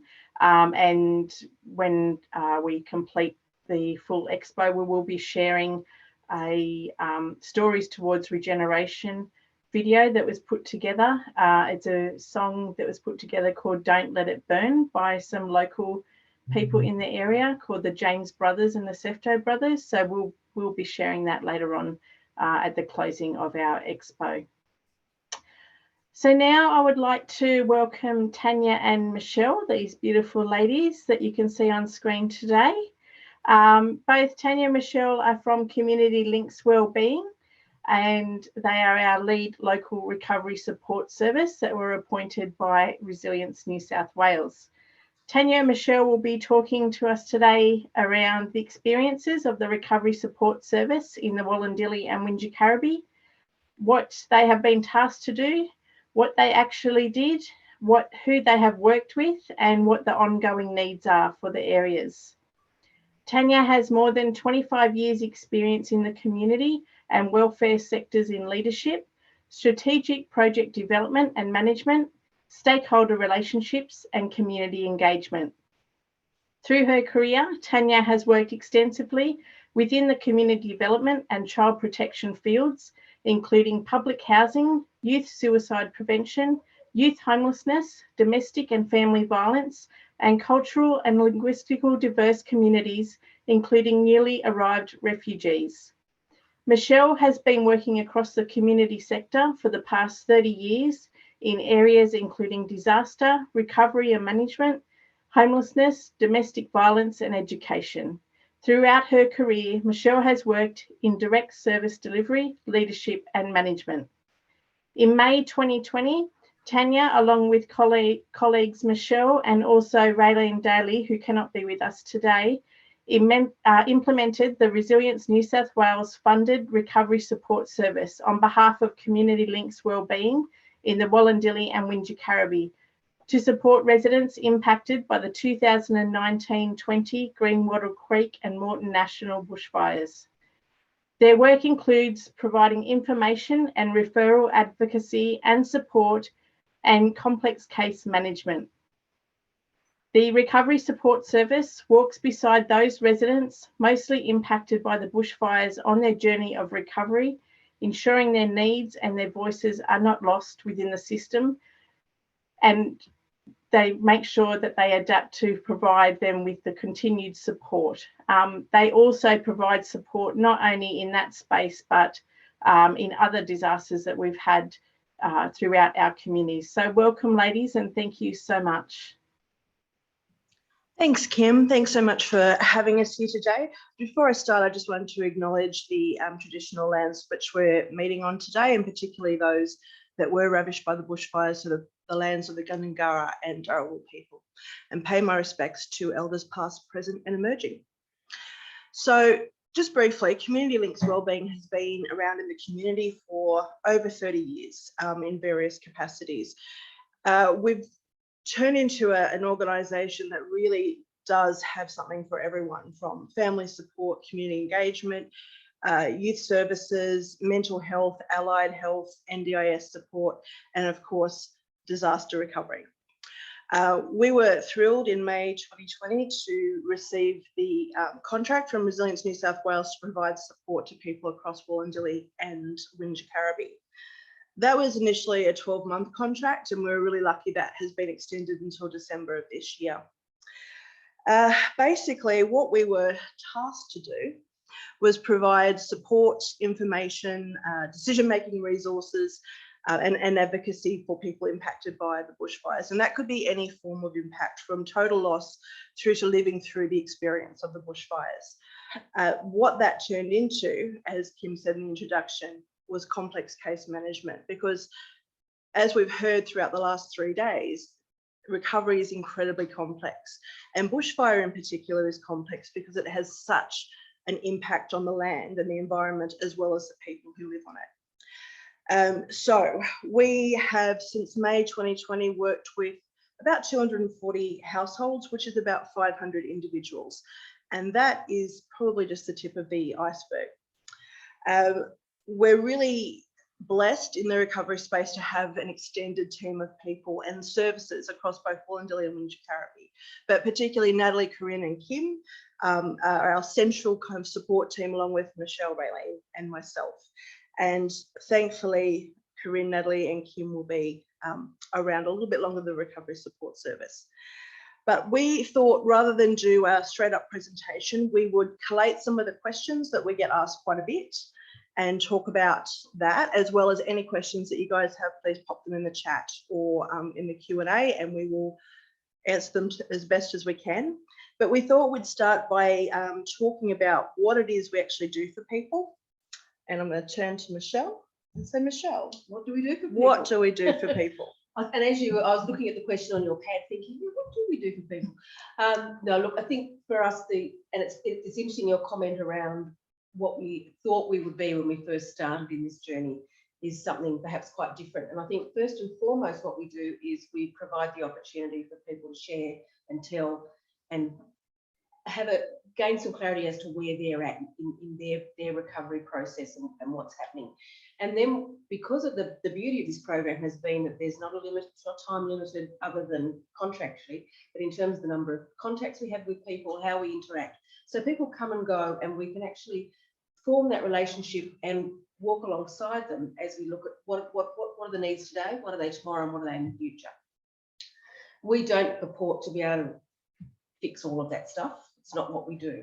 But what we can do is listen, identify what the resources are that are best, and then check in and check that those things are happening and see what needs to happen next. The reality of recovery and that whole process is that we make great plans and this is going to happen and that's going to happen. Often that just doesn't happen because someone's not ready, the resources aren't there, things get in the way, life crops up, another disaster occurs. So for us, it's also about ensuring that we continue to have that conversation and continue to check in and make sure that we recalibrate as needs be. And also because resources shift and change as well. So what was there when we started 2 years ago, there's now a whole range of different resources.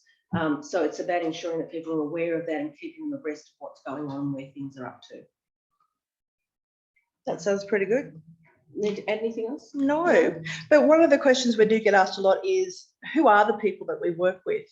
And I think it's really important to note that those people, they're just like you and I.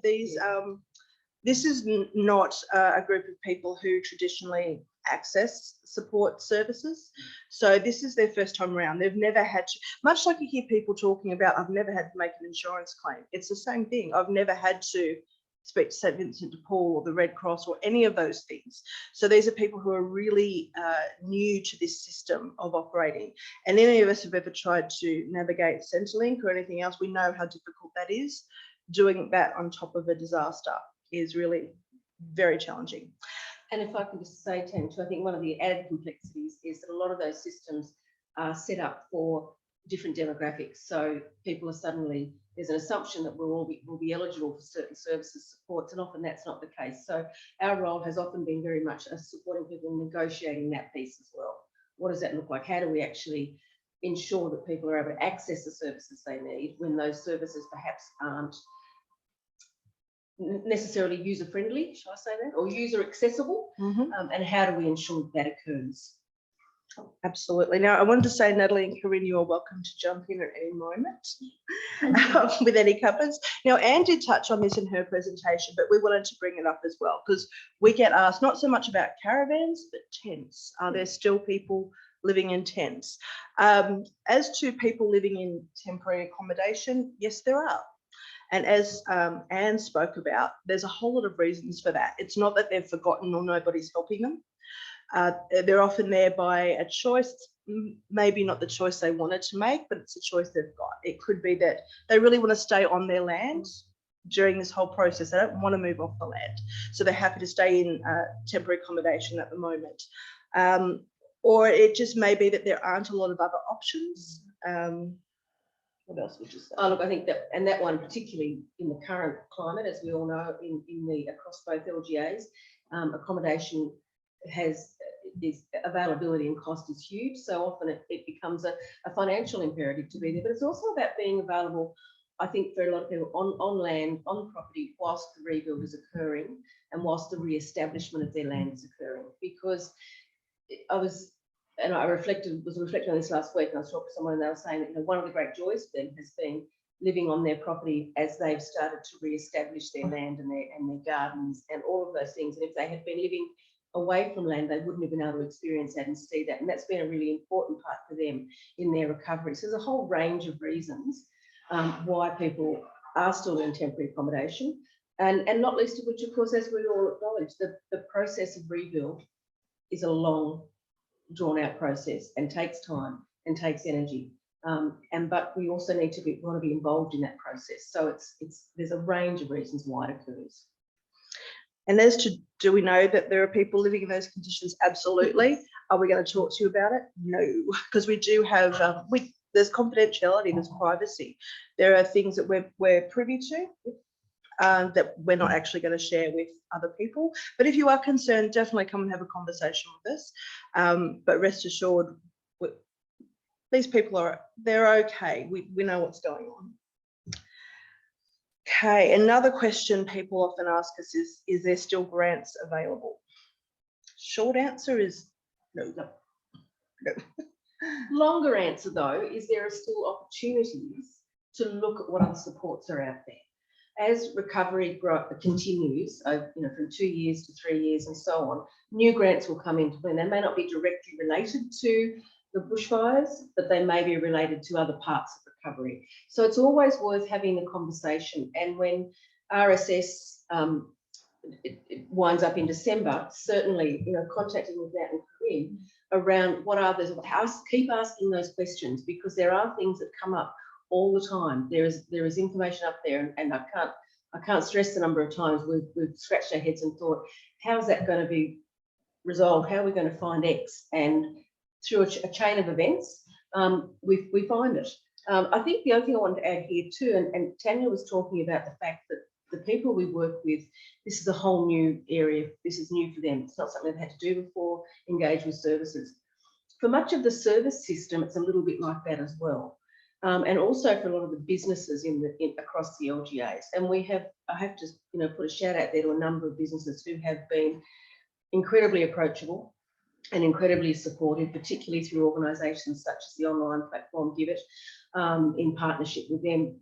So my point is, don't stop raising the question and asking the questions. Have all those grants from Red Cross and those the traditional areas finished? Yes, they have, but it doesn't mean there isn't still opportunity to work together within community to find out what we can do to support that.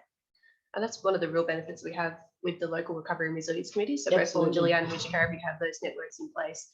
So there's the ability for your service and also for Corinne and I to advocate on what those needs are in a forum where we have that mix of service providers, some business people as well. But we can talk about those needs and look for outside of the box solutions to some of those things. And some of the community-based organisations that have been operating across both shires for a really long period of time have also adapted to the needs of community by providing grants, as you said, that weren't necessarily disaster recovery related, but they've applied those to these circumstances, which has been great. Yeah. I think there's an absolute awareness that this is a situation we haven't dealt with before. So there is a real willingness, even to you, Mark, to start going, well, okay, well, how do we do this differently? How do we think differently? How do we apply the criteria in a way that supports the individual or that family? Definitely. We're still getting inquiries. We did have somebody come forward this week who mentioned that she hadn't come forward previously because she was concerned that the grants might have finished up, and And that was a conversation I had with her. Yes, while some of the grants have finished up, there's always other options that we can look at. So definitely still call, definitely still contact us, and we're more than happy to see what we can come up with. And there are other organisations working in this space who operate on a volunteer basis. So Habitat for Humanity are a really good example where they have programs. They're going out into the community and helping with things like preparedness and cleanup, which often it costs money to do this stuff, but they have some funding in place where they're able to support that process as well. And if you're interested in hearing more about that, contact either Natalie or Corinne, depending on your LGA. But while we were talking about grants, I thought it might be a good time to also talk about donations, and possibly the flip side of donating, because we're a fabulous country. We are really supportive when it comes to these natural disasters. But I think we really need to talk about what responsible donating looks like. So anyone who's lost a home or the ability to live in their home because of a disaster, as much as they're grateful, the last thing they really need is someone turning up in a truck with their grandmother's lounge and some tin goods going on a date. Basically, it's not helpful because, first of all, where are they going to put it? Secondly, the can open and burned as well. That's just the reality. What people need is money. Money to go into services like giveit.com.au. And they'll also take secondhand goods as well, and they're pros at finding things for people. Red Cross, organisations like that do give, that's where I'm suggesting the money goes. And if you do have your grandmother's lounge, maybe sell it on Gumtree for $50 and donate that money, because it's really important for people who have lost everything to have some autonomy in replacing what they've lost. They shouldn't just have to take the secondhand television or, somebody's dinner set because they don't have anything.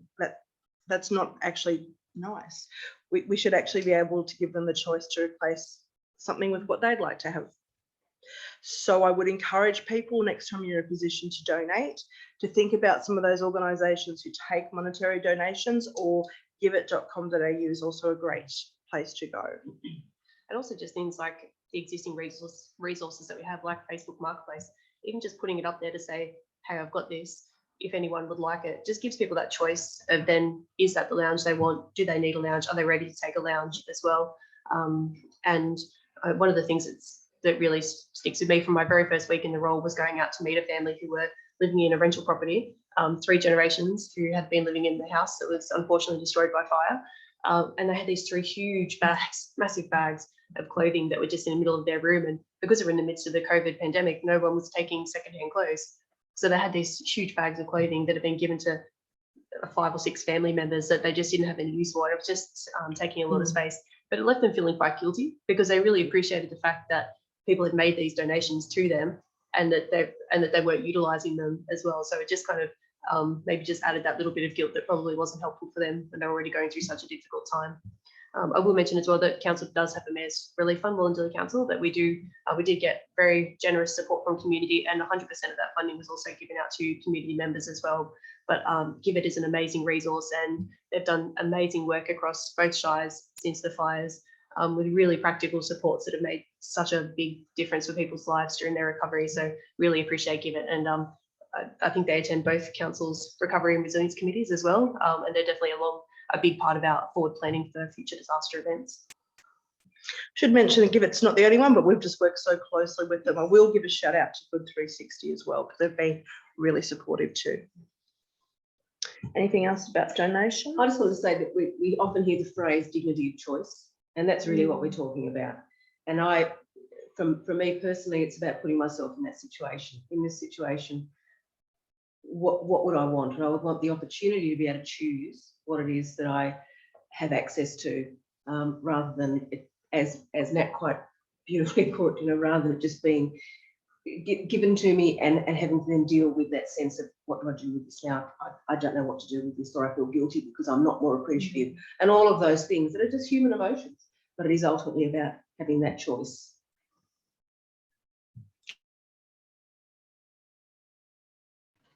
Can I just add to that too, girls, if possible? And it's still in early stages yet, but I believe that there is some framework being done at the state level around those donations and things like that, and how it's actually going to be managed moving forward to make it, you know, easier for everybody involved. I know, for instance, with the recovery hub that Kerry and I had run, we actually ended up having, as much as it was fantastic and people were amazing, we went through nearly 6 loads of rubbish that had to be removed because of stuff that we just could not donate onto people. So so that's, you know, another aspect of it as well.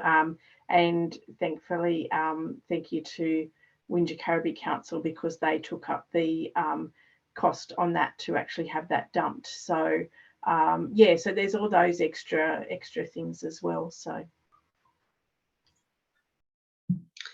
okay, another question we get asked a lot is, which we've kind of touched on, when someone says, I have a friend who lost their shed, their fence, their garden, maybe even their house, and they haven't got any support yet, can you help them? What can they do?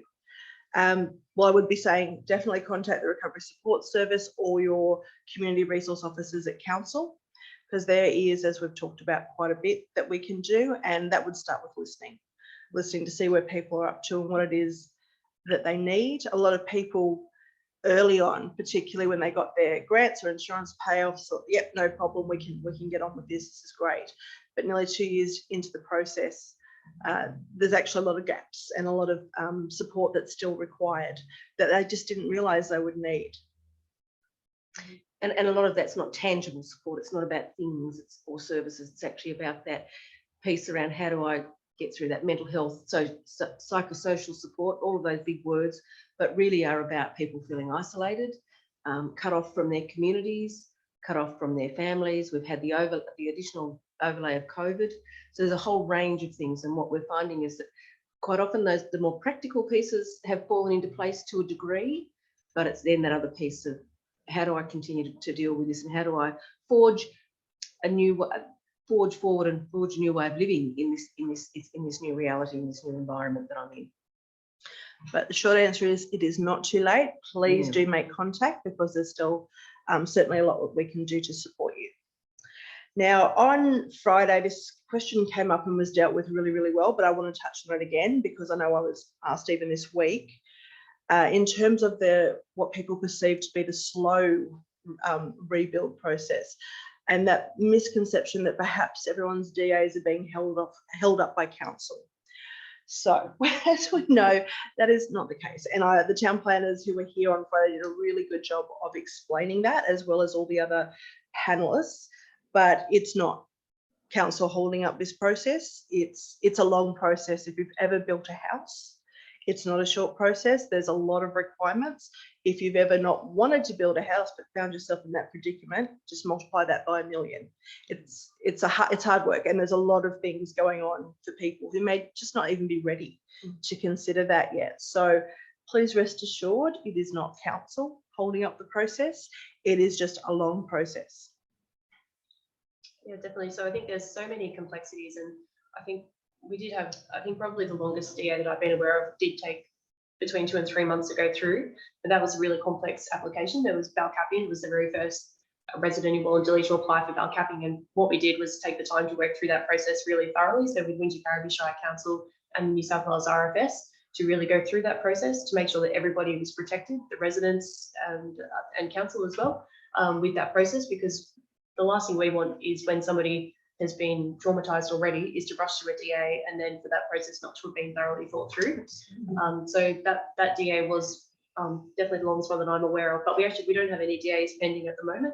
Majority of DAs are going through quite quickly once they're lodged, but it's just a case of people being ready to lodge those DAs. And there's other complexities within Wollondilly as well, like mines for science, that will also be an issue down in Wingecarribee that does affect that assessment time. But no, the planners at both councils have got a process in place to ensure that those DAs are fast-tracked, that they are immediately looked at, and we've got dedicated planners within both councils who will manage that process, and they've got the experience of approving bushfire rebuilds, so rebuilds that relate to properties with a BAL rating, particularly a higher BAL rating, like a BAL 40, BAL 29, or a flame zone build. So yeah, it is a complex process that maybe does take a little bit longer than a straightforward DA, but they're certainly not being held up by council. And we certainly are prioritising those applications when they come in. Yeah, it definitely is a long process for people trying to rebuild, especially if their homes were quite old. So the building code of Australia was very different back then than some of the building specifications that are required today. So just trying to understand that whole process as well. And then just the cost of rebuilding these days, timber, steel, everything has gone up.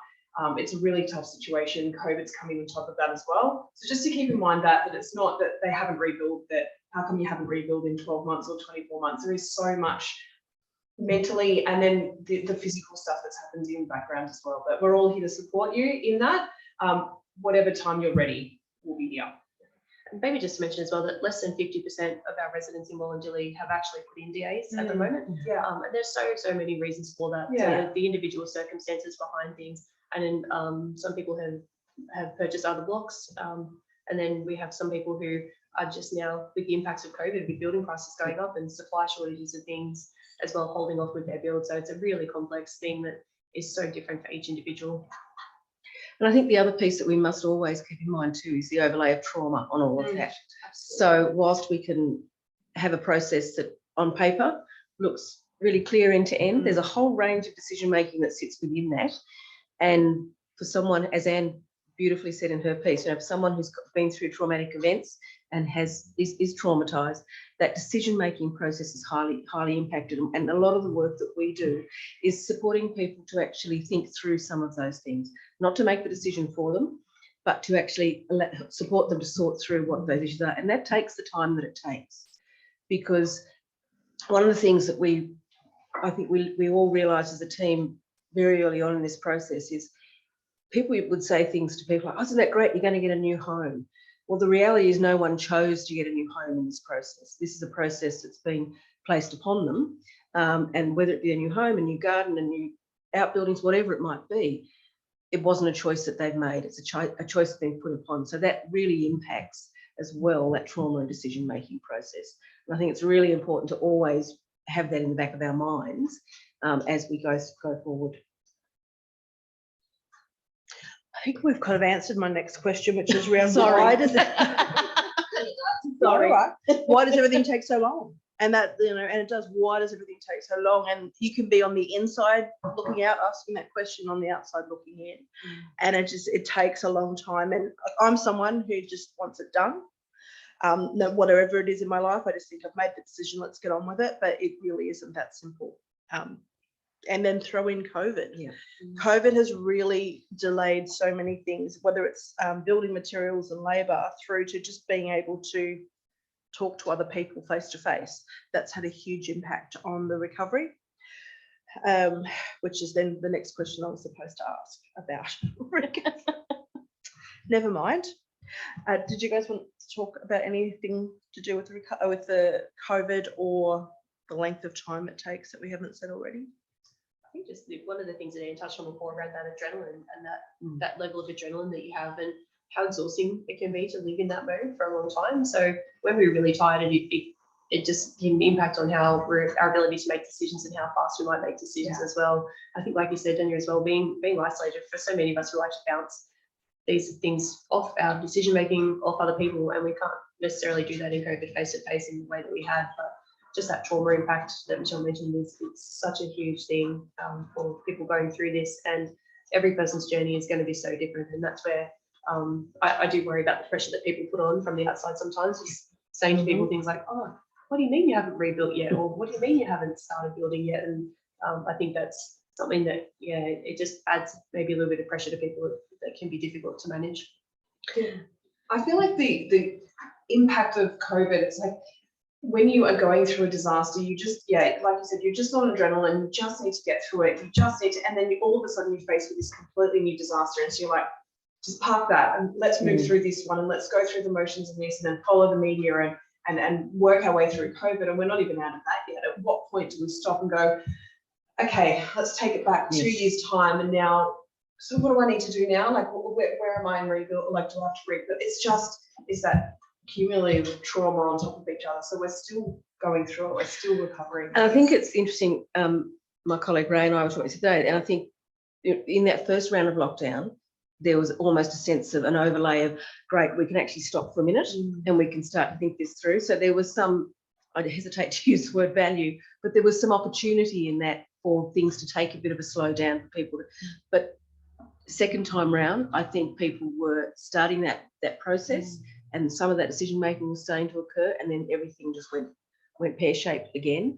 And I think this had a much more detrimental effect in terms of people's progress and moving forward and being comfortable, and just the whole impact of being able to get out there and share with your neighbour what's going on, or share with your broader community, and have those conversations. All of that piece, which is really our normal state as human beings, is we in the main, we like to get out there and have a chat about what's going on and how it's working, and do that face to face, over the fence or down at the shops. All of that came to a standstill, and I don't think we can negate the impact of that on individuals and community within this disaster, but also more broadly the community. I mean, even as a service, going out and having those conversations with community. I mean, there were so many, and I'm sure the same with Natalie, we had so many plans of just sitting ourselves in the breadth of that community at the local cafe and just being that continual presence there. It was taken away, that opportunity for residents were taken away, and that opportunity for connection as well between themselves. Yeah, I think it's really just important for people to understand that. It's just, particularly when you overlay that with the fact that people were displaced sometimes in their communities as well. So for a lot of our people, they weren't living in the suburb that they were living in, where they lost their home, because it doesn't mean that there's necessarily rental properties available there. So we had people living in other parts of the Shire, but also in other parts of Sydney. And who were then in complete lockdown because they weren't even within that environment. And maybe not even being able to revisit their block or anything during that time as well. And also, just another thing that I always keep in mind too is the thing that we've seen with the Black Saturday fires and the Beyond Bushfire study that 10 years on is that there are still people who haven't rebuilt and put in DNAs. So when you think about 2 years down the track and people being surprised people haven't rebuilt there, when you look at those 10-year studies, it really puts into context that there are so many complexities that come into that, and that it can be a very long-term process, and that we need to give people the space to move at their own pace through that journey. And I recall, as you say that, Nat, attending a meeting very early on in our program, and someone and a comment being made, isn't it great, the RSS has been set up, it didn't happen last time for 2 years. And I'm thinking, so I think there has been, and we were all like, you're kidding, what do you mean that's 2 years? But that's where the learnings are starting to come and gel as well. Not necessarily, still not quick enough necessarily, still not responsive, but there are improvements being made, I would suspect. And we can see that even now recently with the disaster events we've had just recently, where thankfully Council, the Recovery Support Service, Community Links, South West Sydney Local Health District, the Red Cross, we were able to mobilise really quickly because of those learnings we've taken from those previous events, and we're able to set things up really quickly for the Thelmy storm and some of the flood events that we've had as well. So we're just learning all the time, and it's not perfect, but we're getting, I think, those improvements. Absolutely. I think it's really important to acknowledge as well that one of the reasons we're learning so quickly is, unfortunately, we've had 3 declared disasters in less than 2 years. So that does take an enormous toll on the community, and it may not impact on every part of the community at once, but there's that residual effect, knowing that you can't get into Picton because it's flooded, knowing that in Thelmy there are people who can't get out of their house because there's a great big tree across their driveway or through their house. So there's all of that's been happening as well on top of COVID. So there's been a lot going on since the fires in 2019, 2020. And I think the fact that we're also still standing is a really good sign of how resilient we actually are underneath. Just on that too, so we hear from Lifeline when they come to the Recovery and Resilience Committee that they're taking a higher volume of calls than ever at the moment as well. So all of these cumulative disaster events really have taken a toll on community, and we are seeing that too with this event here, where we are seeing an immediate reaching out of support for mental health services and wellbeing services, which is, it's great that people can acknowledge that support will be helpful for them and beneficial for them, and also that it's available very quickly as well. So we are very grateful for the South West Sydney Primary Health Network for their You in Mind program and the Staff for Kids program, and the Reframe project for youth, that those supports are available for community, and the Recovery Support Service can really quickly link people in with those. Corinne and I can as well, but we're probably more likely to get them in touch with the recovery support service because of the broader range of supports that you're able to offer. Absolutely. So as well as those supports, we can talk you through, there's a range of other mental health supports available. So it's going to be whatever suits you as an individual. We can help you step through that process. And to bear in mind that the government has made a lot of these free or subsidised, and that's because it's such an important resource. And it's important to know that, you know, especially leading into Christmas, when money tends to be tighter than ever, that you actually can get the support and it's not going to cost you even more financially, which I think is also a reason some people stop themselves from maybe reaching out because they just don't feel they have the financial capacity to get that support. And it's good to know you don't. It's okay. The government has actually made this really accessible for everyone. Maybe just add as well that for some people, they might like that support of a counsellor or a psychologist, and that support is there. But for some people, just having a chat with the recovery support service has been all that they've needed. And I think, Michelle, you mentioned before about how it's quite often hearing the story. And I know, regardless of how I meet people that are fire impacted, whether they're coming in to do paperwork or to access some support around rates or to apply for a grant, I always usually have that conversation with them first. So I always set aside at least an hour or so to meet those people and let them tell their story if that's what they want to do. And for so many people, just having that ear, and that's where the recovery support service has been really great, just for them to kind of unload a little bit, to talk about what's happening for them. And sometimes just saying it out loud can be enough to help people to move forward. And if it's not, then that's when the recovery support service can get people in touch with those counsellors or psychologists that can provide that more ongoing or more clinical support if that's what's needed. And quite often that's not an immediate thing. Quite often there's many conversations before there's an acknowledgement that perhaps there's another service that can support as well. And I think it's fair to say, Tanya, for us, one of the great luxuries and great joys of the working in this particular service has been that we've been able to afford that time, that we haven't been time limited. Often services are, and it's about how many times you can see someone. We've had the opportunity to actually interact in community with communities and with individuals, and to have the time to share that and to do that. And for us, that's been really valuable. And even though the recovery support service will close on the 31st of December, the support will not. So obviously you have Natalie, Corinne and Kim are still in place. And also Community Links has been successful in gaining some more funding, which we'll be talking about in a lot more detail in the coming days ahead, but that support will be ongoing, so which we're really excited about. Maybe it's a good time to talk about what is being done to support the whole of community. So we talked, Anne talked a little bit about coming into anniversaries and getting together and doing those things as a community. So it might be a good time to talk about what is happening or what could happen. There's lots of potential. So from our point of view as the recovery support service, because we are closing, we're finishing up, we would like to spend some time out in the community just catching up with people, and we're going to do that through a series of get-togethers in early to mid-December. So if you've ever had any engagement with the recovery support service, you'll be getting an invitation to those events. You'll be bombarded. Yes, they will be there. But in terms of, and this is something we, Natalie mentioned before, in terms of each council have their local recovery committees that also look at what's happening in the community and collate those different events and activities together so people do know what's going on. We're still in that tricky time where there are still COVID limitations and restrictions on us, so it's been difficult to plan some things. However, I don't know if anyone's aware of anything else going on in the community, or if you are in the chat, maybe let us know that there are things going on so we can help promote.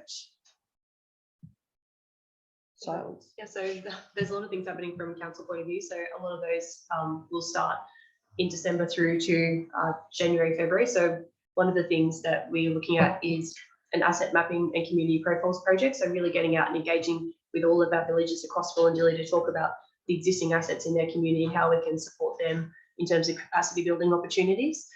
we have a grant for some communities of interest. So we're looking at supporting community groups to build their resilience for disasters or continue their recovery journeys, depending on what communities need, and providing some resourcing and training opportunities that can help people get those groups up and going, or to support existing community groups to expand on what they're doing, particularly in terms of preparedness and resilience.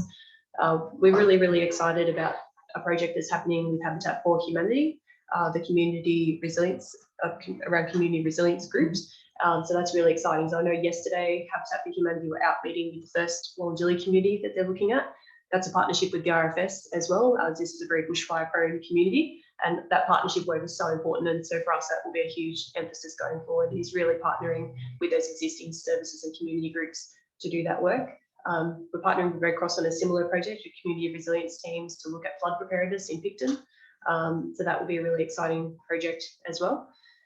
We have our mobile recovery and resilience hub. So unfortunately, that's been delayed by COVID just because we couldn't get the van, which will be the mobile recovery and resilience hub. Small technical detail. So that will hopefully be delivered in March. So we're looking forward to setting that up as a resource for community, and then we're going to be going out and doing more community engagement, more time on the ground out in community, just to support their preparedness. So we're going to look at things like around technology, so supporting people to make sure they've got connectivity and that they understand their different uses, I guess, how they can use technology to be better prepared and more connected within their communities as well as some other projects that we're hoping to deliver, some wellbeing projects, mental health first aid, and partnering with some of the existing groups like RFS and SES to do some preparedness workshops out in community too. So there's some of the projects that are happening at the moment. And hopefully also a follow-up for our children and youth voices as well. So getting our young people back together as a check-in while we give out the children's voices storybooks that were produced in one of our projects. That actually reminds me, there was a fabulous resource developed by the Southern Highlands Foundation in partnership with Wingecarribee Shire Council called Photo Voice. Yes, it was beautiful. It was, beautiful resource. Our community development coordinator, Kath Brennan, had a vision that for our arts trail that we would collate some, have photo competition, and get residents of Wingecarribee to submit some photos around the bushfire events, post, during and after, and their recovery. And the submissions were so overwhelming that we ended up putting them on exhibition through our arts trail in both northern and southern villages. And luckily for us, Southern Highlands Foundation came on board, and they've been working really well together to produce a book. So the book is now published. It is available for sale across various locations in Wingecarribee, and all of those proceeds go back into the Southern Highlands Foundation, and then they are given out to our bushfire impacted residents directly. So yeah, it's a non-for-profit organisation that's really, really well known in the Southern Highlands, and watch this space with them. The foundation are a really, really good bunch of people that are trying to get assist those bushfire impacted families get back up on their feet and moving forward a little bit. So that's really exciting. It's a beautiful book. Yeah, we're really excited about that one. I might jump on top of what Nat was saying about Habitat for Humanity, incredible organisation. For those of you that are watching that may not be bushfire impacted but want to get a part of that, you can volunteer for their bushfire and recovery resilience project. So what it is a statewide project, but it's luckily enough, we're lucky enough to have it across Wingecarribee and Wollondilly. And so what they're doing is they're going into the streets of bushfire impacted communities where they're and looking at preparedness and looking at a street view as to how they can clean up the street, help families and residents get well prepared in their homes and around surrounding bushland or whatever that looks like on their street. And so more of a street collaborative effort there. So it'd be really good to have community connection back in the streets and all working together. So that's really exciting. That's happening across. It started out in Wollondilly. We were out on site last week down at Winslow. So watch this space, but jump onto habitatforhumanity.org.au and on their volunteer page, and you can help out in those two areas as well. On top of that as well, I think there's a bit of a blockage, especially in the Wingecarribee for recovery, is the amount of green waste that is left on those properties from that. So council was lucky enough to get a $4.5 million grant for private property and clean up on council owned land as well. So that's really exciting. We should have people out getting their land cleared before Christmas. So it's a really great thing. We're very, very excited for the community. So but all residents are aware of that, and that will be rolled out in the next couple of weeks, which is exciting. And so I guess council is on that front as well. We're trying to look forward to seeing beyond that. So once properties are cleared, what does that look like? You're going to have, it may be that you have a fair bit of land there that needs to be regenerated, looking at gardens. How do you look at that? So it's been a bit difficult with COVID, not being able to get out and ask the community what they need. And plus, it hasn't almost happened yet. So we're just going to wait for that process to come through. I think throughout that process, it is like, it's really good to note that it is another emotionally and mentally draining thing to go through, and there'll be a lot of issues that come up there as well. So we're really, really lucky to work with recovery support services so they can be out on the ground while the works are happening and while contracts are being written up, because that's very overwhelming. And another decision that has been forced on these residents to have. Yeah. So we just keep working together in this space. I guess that's why we're here today, just to show that we're all working together and we're here for those residents. In terms of what we're doing out in the Wingecarribee, sort of, again, don't want to say COVID's been a blessing, but not being out in community is absolutely killed me personally, not being out there and helping on the ground. However, in council, we have done a bushfire review on our recovery post those bushfires. So we had 44 recommendations that we've taken on board, as well as a statewide one. And internally at council, we've been working through that. So we're really excited to show some initiatives and planning and stuff around that for community, and make sure it's more community led and owned. Really exciting, watch that space. So I feel like we've been doing so much, but it doesn't look, we haven't been out on the ground. So like I said, out there last week with Habitat Humanity, next year is really exciting. There is so many, it's the same with Wollondilly. There are a number of projects from statewide grants that have been announced for Wingecarribee and Wollondilly. They're still in those project planning stages, and that's what they've been doing, I guess, in this lockdown period, is about what communities will, best get out of these projects, what they need to. So a lot of them are around preparedness and prevention, educating public, disaster mentors. There is a range of things from the natural environment, economic, how to prepare your business. I could sit here and talk about the projects the next half an hour, but I won't, because it's not about that. However, I think it's really good to know that there are things happening that's really, really exciting for what's happening in early 2022, especially in the Wingecarribee. So reach out if you want to be a part of that.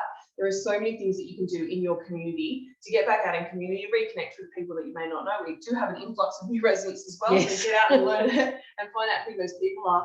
And I guess just to have a look at, we don't really want to go back down what we've gone through before. So how can we be well prepared for that future? And not talking about the bushfire impacted communities, but the communities that weren't impacted physically by fire, and having a look at what we can do a bit better there and collectively as a community in that space. So yeah, there's a lot of stuff happening. So Quinn, how will people find out about those?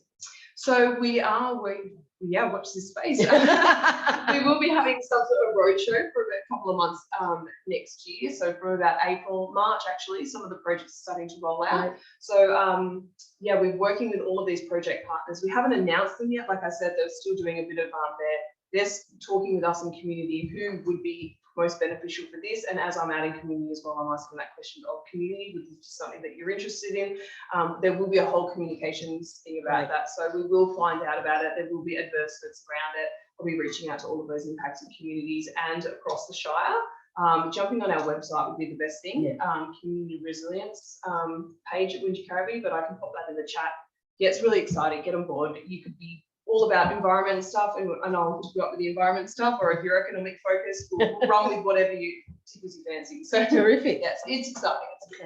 And there will be a whole raft of new announcements. We're expecting announcements around Christmas time for more funding that has been awarded, and then again probably around the end of January. So there is still lots of exciting stuff happening in the recovery and resilience space. And council websites are your best bet to go to. But I'd also give a shout out to Community Links Wellbeing website, Facebook and Instagram. We'll keep you up to date with what's happening, not just in the disaster recovery space, but across community as a whole. That's the best place to go and find out what's happening, or sign up to our newsletter, which you can do through the website. Just to finish that off as well, so in addition to the council grants that have been received and the grants received by Community Links Wellbeing, we did just receive a whole bunch of new organisations that have now started operating in Wollondilly through the BCRRS Stream 2 funding as well. So we recently had a meeting to welcome some of those new providers who are also working in the resilience and recovery space. So Royal Botanic Gardens, Catholic Care, McNeil, to name a few. So we're very excited to have those organisations on board, and then also some very existing organisations like the Buxton Community Association, the Buxton RFS, and some Habitat for Humanity who were given funding to expand on what they're already doing in that space. So yeah, it's definitely follow the council and the community links websites, because we are constantly connecting with these services and really trying to promote what they're doing as well. Which kind of comes back nicely full circle to that comment earlier about all the grants are finished, because they have and they haven't. So I guess the focus, yes, the personalised ones have in the main finished, but it's now around that community piece and what's happening within community and how we support community to sustain and grow. And both councils, and I'm sure community links will be happy to talk to community groups about supporting them to put some grant applications together. Absolutely. So if anyone is interested out there who's a part of a community association who has an idea for their local community that they'd like to apply for a grant for, feel free to reach out at any time, and we'll happily link you into the grant opportunities that we know about, and we can maybe talk to you about some support for a grant application together, or providing a support letter for your projects as well. So there's constantly different opportunities coming up still. And I think that resilience and preparedness element is going to continue on, even not necessarily in relation to bushfire, but coming out of COVID-19 as well. So yeah, it's an exciting time at the moment in terms of community projects and opportunities for community projects. So I'm not sure if there's any questions in the chat, mainly because my glasses are for reading, not distance, so I can't, it's just a blur. But if there's not, I thought we could use the last few minutes to talk about perhaps what we've learnt as having worked in the disaster recovery space for the last almost 2 years. Certainly, probably one of the biggest learnings, I think, is the issue around consent. So when the bushfires came through, it was chaos, as you know, and there's the privacy laws are really quite clear, and government is still kind of wrangling with how they can do that better. Certainly, though, on the ground, we've learnt very quickly to get consent on a wider level. So in Thirlmere, the storm experience was a really good example of this, where council very quickly came up with an information gathering form so we could work out what people needed, but on that was an opportunity to talk to them about consent, not just for council to reach out to them, but for other services such as Community Links or Red Cross or anyone else working in the discovery space, so that residents would have that information without having to go looking for it. That you might get a phone call from someone from the Recovery Support Service or from council, and you can't even remember meeting us because it was all a bit crazy and hazy at the time. But we remember meeting you, and we certainly do follow up in the weeks and even months ahead. We're happy to make those calls and see where you're up to as your recovery journey kind of progresses. So that's probably one of the big learnings for us on the ground, that we try and get that consent. And you don't have to give it, and you can withdraw it. Really important to know that. I think the other big thing for me would just being visible and available and there to listen. And it doesn't matter if you're angry or you're sad or you don't have anything at all to contribute in the way of feelings. That's okay. We can take that on board. What about you guys? I think for me is that there is no script. Often when you have these programs start or a new service starts, there's a very structured approach, and you have this lovely framework and all of those things. I think we learned very early on in the piece, and I suspect it'll be the same for you guys in council, that all of that kind of goes out the window, because every individual's situation is different and the impact is different. So the response to them has to be different. So I love that, for me, it's around being able to provide a bespoke service delivery. And that's not necessarily something that we have been used to in the field. Prescription around. Did I suddenly go mute? was giving me the button saying that's it, you've talked enough. Be quiet now. But it's that piece around ensuring that, to the extent that we can, that what we're providing is a service that meets an individual's needs. Because if we're meeting individual needs, the knock-on effect is that we will start to meet community need. because that will support individuals to then be able to function and be part of their community moving forward. So for me, the biggest learning has been that there is no rule book, that there are some absolutes, and that's fine. But the reality is it's about that bespoke piece for every individual or family. Yeah, I've noticed that in our discussions outside of sort of, we obviously don't talk about, you know, individual residential issues, but even coming forward and just, even if it feels so small to you, and having that person to talk to, but then that collective understanding that there's a trend there, we can pick up on that. And we have these discussions offline about what are the trends that you're seeing, how can we assist community, and that's what we're talking about, our recovery networks and social recovery subcommittees and things like that, is it gets fed into it, not your individual story, of course, but those noticeable trends, and then and it sort of paints a larger picture for everyone. So even if you feel like you're not making much of a difference in your journey, or your story's not big enough, or you don't really know what to do with it, even just sharing that with services, just as the RSS, assists in that greater picture for community as well.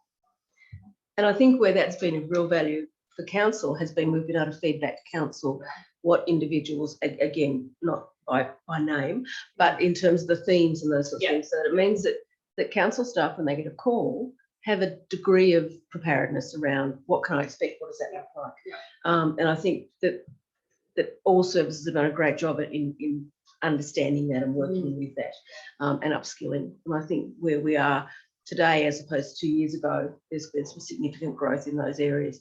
We'll always muck it up from time to time, that's human nature. But I think in the main, there's a much more consistent message and a much more consistent approach to respecting individual needs and requirements.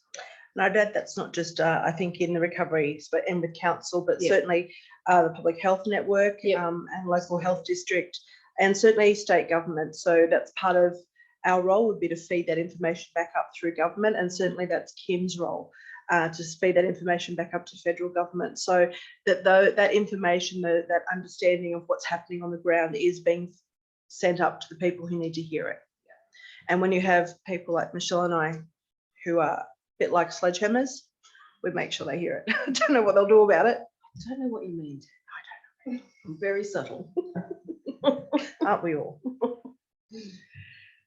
Sort of on a different note, one of the things that I've really learned throughout this is around the huge level of grief that comes with the change to environment for people. And it's something that should be really obvious, but maybe wasn't as obvious to me when I first started, is that one of the things that has really, really impacted, even for people who lost their home, one of the things they grieve the most is the change to the environment. And I think it's part of that decision around, does a person go back to their property, or when they feel ready to go back as well, because it is a different block that they're going back to in a different environment.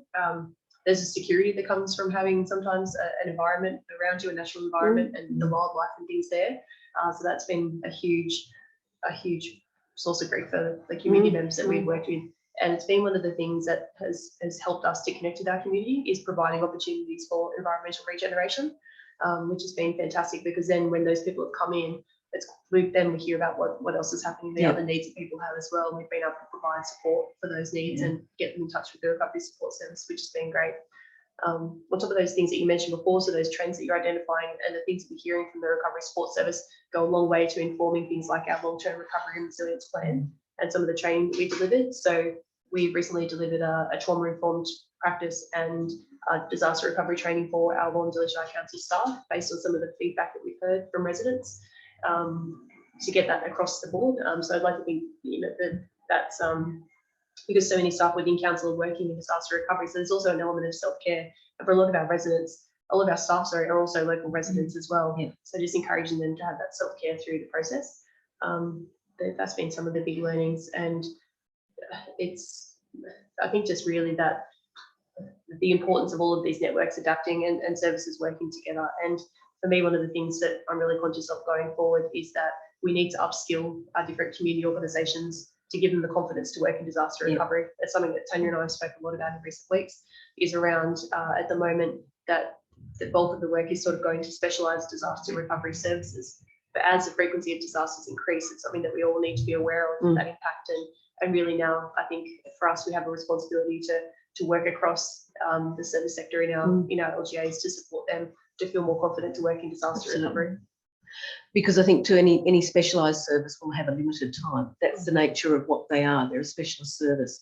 So the more we can support community to manage those processes to the extent they can themselves, the more strength they'll have. Yeah, definitely. Oh, I'm still in charge, am I? You're still in charge. Okay.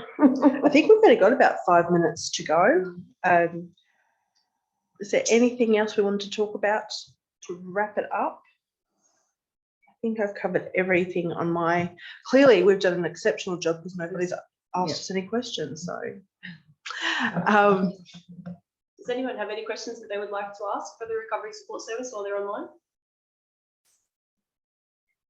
So we will, Community Links Wellbeing will continue to be part of the, not discovery. Well, we'll discover a lot of things, but I'm talking about the recovery. It's disaster and recovery together as discovery. We'll continue to be part of that journey with you in hopefully a variety of forms, because hopefully we'll get lots of funding to do this work. It's been a real privilege for Michelle, Raylene and I to be part of this journey with you. We've really, can't say enjoyed, but I think we've grown and loved getting to know people, and we've loved being welcomed into your space and to support you as you've needed it. It's been a really lovely experience. It's been a heartbreaking experience, and it's been a very uplifting experience. All the emotions, all the feels. I just wanted to really say thank you from a council point of view. I get amazing feedback about the Recovery Support Service and the work that they've done all the time. I've been there firsthand and seen the amazing work that they've done as well, when they've been able to provide support to people, link them in with services, just help them with that decision making, argue on their behalf as well. We're good at that as well. We're very good at arguing. Yeah. But I think it's just made such a huge impact on the community. So thank you all so much. And it's, again, even just on Friday, I had a really lovely conversation with a resident about the amazing support that they received from the Recovery Support Service. And I think just to have these people on the ground, I call them disaster recovery personal assistants, because they can just take away some of those tasks because there's so many tasks, there's so many little jobs and little decisions and conversations and things, and recovery is happening while people are working full time, or they're parenting, taking their kids to school and sport. So just to have you guys to help take some of that burden off people's shoulders so that they can walk towards their recovery has been amazing. I think through this event, it's been a really good illustration of the number of supports that are out there, from the practical rebuild through to mental health and psychosocial. So part of our job is to know who those people are. So you don't need to remember that, because we do. So we can. And if we don't remember, we ask. We'll ask someone. Somebody does know. So we'll get onto that for you. So that's part of, and as Michelle said, as that changes, as that adapts and evolves, we can keep across that, because it's really hard to know who's who, and as people change their roles or legislation or guidelines change. And that's part of what we do, is keeping on top of that. So I think that takes us almost to the end of our time. Look at that. We've got a couple of thank yous in the panel. So I just want to thank everyone for their participation today. Thank you all for tuning in. Thank you so much for the Recovery Support Service and Ray, who couldn't make it today. We just have to acknowledge her as well. All the three of you are just incredible in this space. I know I've learned a lot, and you've actually supported me in supporting others as well. So not only do they support community, they also support the supporters. So you guys have been incredible in this space. Kim, do you have anything to add before we leave for today? No, just thank you so much to everybody for their time. Really appreciate it. Sorry, Tanya, didn't mean to scare you there, love. You just jumped out of your seat. It's quite loud. No, thank you to everybody who's been in this space.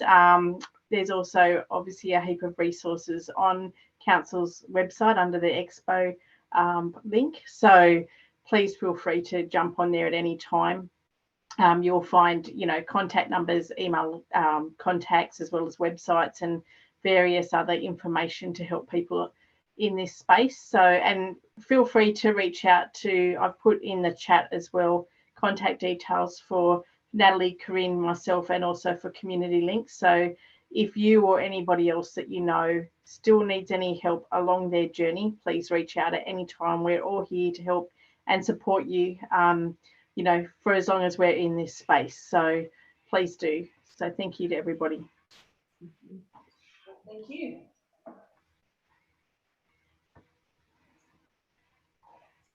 Okay, so we're just going to play a short video from which was filmed in one of our bushfire recovery projects. It was funded by a PHN grant, which is a song called Don't Let It Burn, which is made by a local family from Orangeville who were impacted by the fires. And Patrick Philistine, who was online earlier, had supported, was one of the organisations who led that project through River Road. And it's a really great video. So I just want to share this and just acknowledge the really fantastic, talented young people here and the fact that they shared their story from the fires.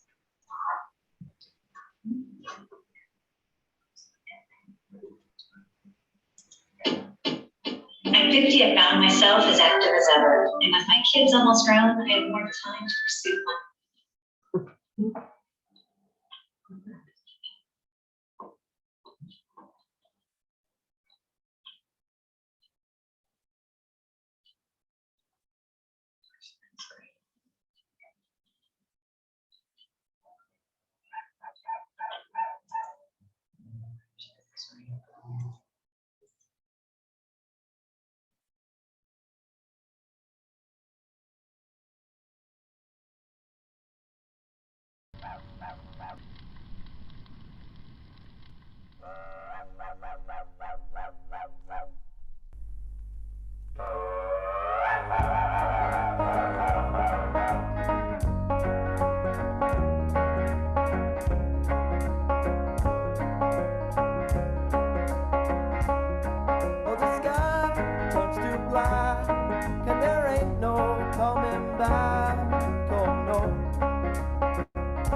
So a big thank you to River Road and Wildflower Holistics who had run that Stories of Regeneration project. Well, first I just thought that they were purple. Very unattractive. And we're just going to now share a video from the SES who put together this video for our Response, Recovery and Resilience exhibition.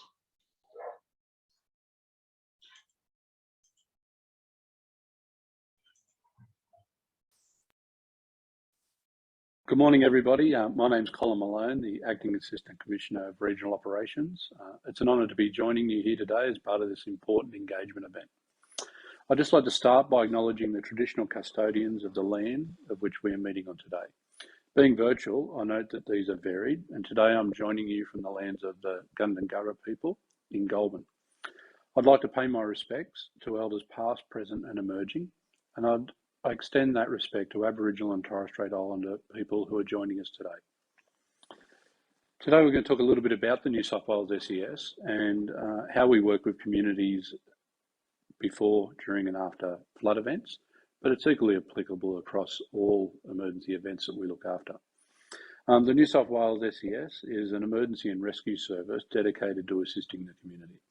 We're a volunteer-based organisation that provides emergency assistance to people of New South Wales 24 hours a day, 7 days a week, 365 days a year.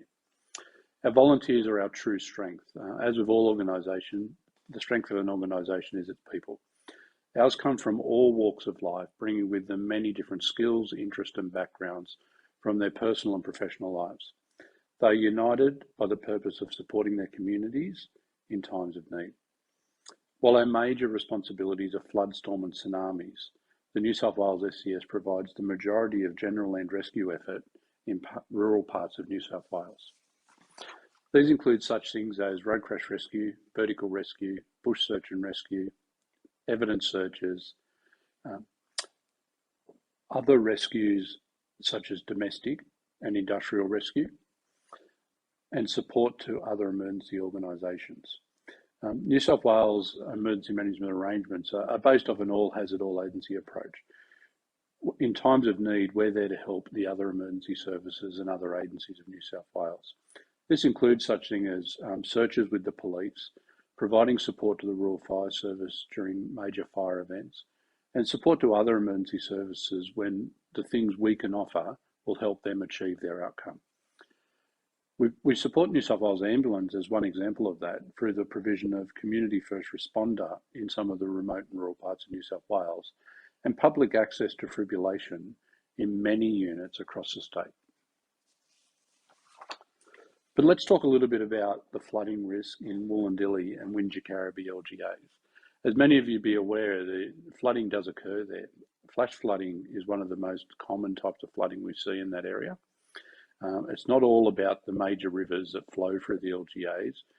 Flash flooding is a very high risk in that area. We've seen it happen before and we'll see it happen again in places like Picton, Barrel, Berrima and Mossvale. But it's not just these locations. Flash flooding occurs when we see a heavy downburst of rain, it breaks the creeks or it comes overland and goes across roads. And that local rainfall over the highlands can trigger this flash flooding as runoff.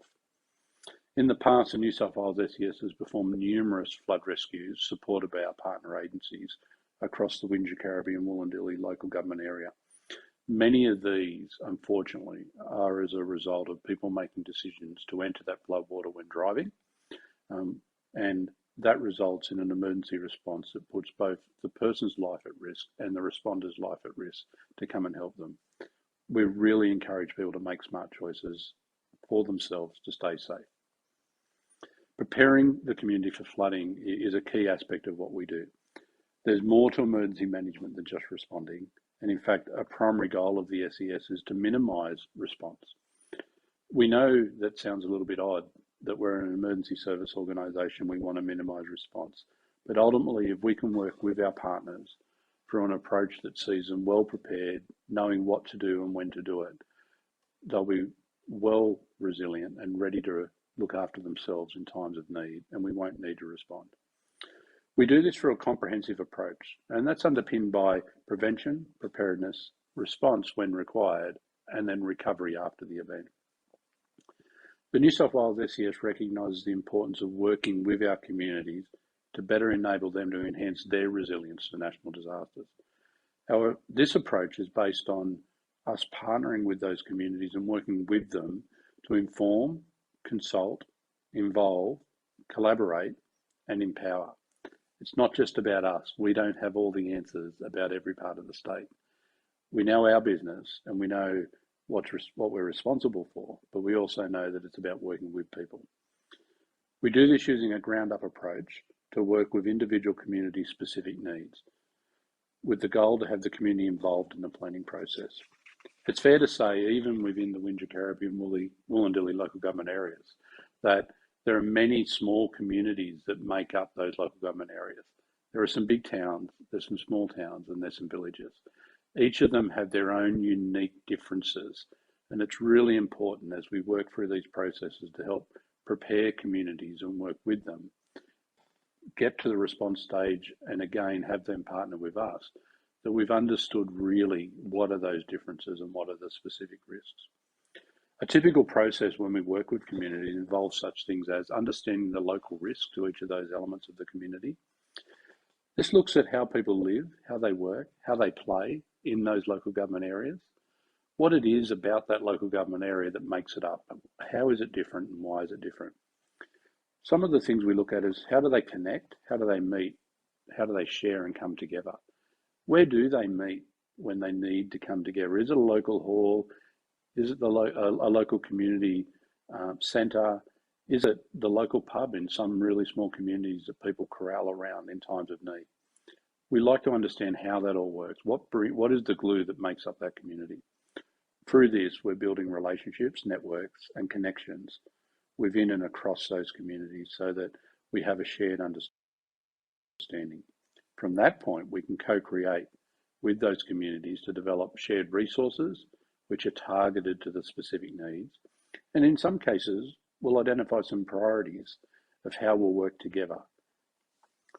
We work with local groups to identify strengths and weaknesses of the community and work to find solutions that are practical, maintainable, and service the community needs. We've all heard on the news from emergency services such as ours and our partner agencies that there are just not enough resources to ensure that there's a truck and a team at every house, on every corner, in every emergency. It's just not practical to be resourced to that level for every single event. So it is all about working together. When responding to our incidents, we like to and we use existing local community connections and networks. This starts with the local emergency management committee, but it doesn't finish there. It's about understanding who else in the community we can work with. These ongoing partnerships enable us to plan, prepare and respond in collaboration with communities and following a continual cycle of community capability building with the community. Some examples of this include different sporting groups and different groups within the community that we know are willing, ready and able to come forward and help in times of need. This breaks the traditional thinking that disasters have been regarded historically as a government responsibility, leading to agency ownership and community reliance on emergency services. We can't be there all the time in every single instance. And we know that the heart of our organisation comes from volunteerism, and volunteerism comes from local helping each other. We want to do that in a coordinated way that works with them so we can bring our resources, our equipment, our services that the government provides to work with those community people. This is all about reducing the impact of emergencies on communities by increasing that community ownership and building the community resilience. This is especially relevant where there are low numbers of local volunteers. One would say just recruit more, but in some small towns when the population may only be 100 people or so, and we've got 20 of those in the SES, and those same people volunteer across multiple organisations such as the Red Cross, the CWA, the Rural Fire Service, and the list goes on. There is only so much that people can stretch themselves. So in those times, it's all about how the community can band together know their risks, know what's required of them, know how they can help and work together to allow a timely response by the emergency service personnel. The success of community-led approaches is often enhanced when existing and motivated community groups and resources can be activated, or to redirect community spirit following a recent disaster. There's a saying that gets around many of the emergency service organisations. It's so critical. Emergency management is something that is done with communities, not to communities. We really want to partner with our communities. What do we look at after the event? When the flood waters have receded, or as they're receding, what's our approach, and how do we look to engage with the community? Recovery starts during the response. It's really empowered by knowing the community, knowing how do we help people return to a point of new normal after the floodwaters have gone through.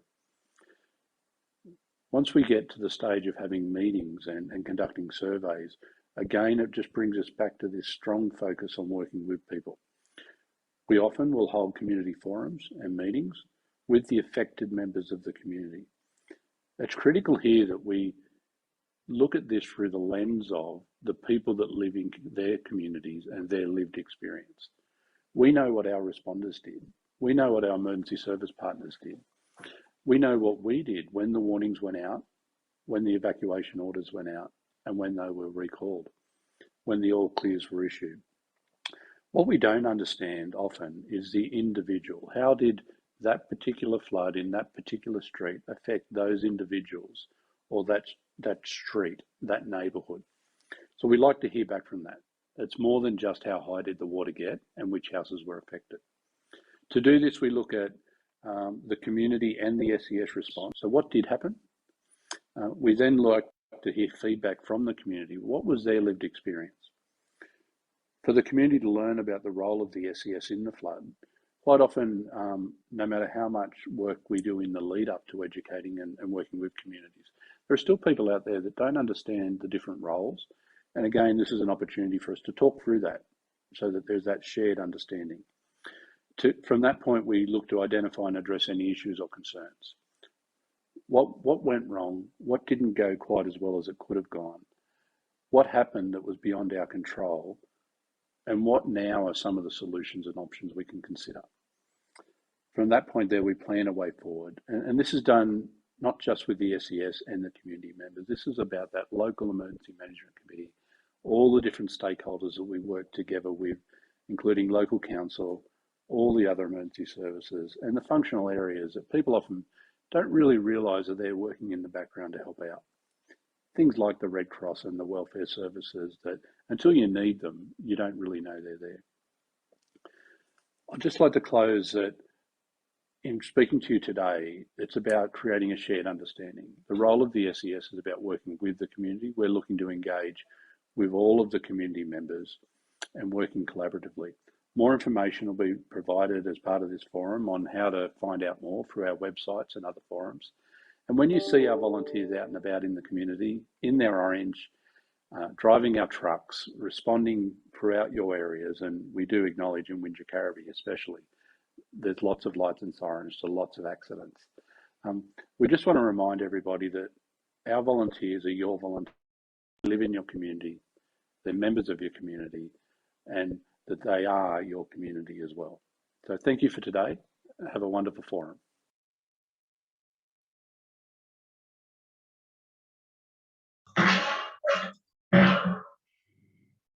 So thank you, Colin Malone, who's the Acting Assistant Commissioner for Regional Operations for the New South Wales State Emergency Services. That was a great way to wrap up the Expo. We have heard from a number of combat agencies and the response agencies, as well as our recovery services in the area that have been operating since not only since the bushfire, but also since our flood and storm events that have impacted recently. A huge thank you to everybody for coming along. I'd also like to say a huge thank you to Kim Hill from the National Recovery and Resilience Agency, who's put together a lot of what you've seen this weekend. So a huge thank you to Kim. You put together a really great panel of speakers, a really great resource for the community going forward in their recovery. So a huge thank you to Kim, who's been working tirelessly behind the scenes to pull this weekend together. And we're really looking forward to running our face-to-face event in April 2022 and working in collaboration again with the National Recovery and Resilience Agency to deliver that event. Thanks so much, Nat and Corinne. And we will be sending out just a short, hope to send out a short survey to people. So, and we're happy for any feedback that people have. Please email either Natalie, Corinne, or myself, because yeah, we want to be able to deliver this in a face-to-face event with what you want as community. So please give us any feedback. We are happy to assist in any way we can. Okay, thank you so much, everybody. Thank you for sharing your Sunday with us. Yeah, thank you so much. It's been so, I've loved seeing how many participants we've had over the last 3 days, and hopefully you get something out of this as much as we did. We loved it too. It was great. Definitely. And as Kim mentioned before, check out our website. We have a virtual exhibition space on the website, which has a number of videos, resources, fact sheets, and all the presentations from throughout the weekend. So you can find that on both the Wollondilly and Carriby Shire Council websites. And our details are in the chat, as Kim mentioned before, so feel free to email us through with any questions. But we really look forward to seeing your feedback and how we can change what we've done this weekend and deliver a really great face-to-face event that will benefit the community and give you the information and connections that you are looking for. Thanks, everybody.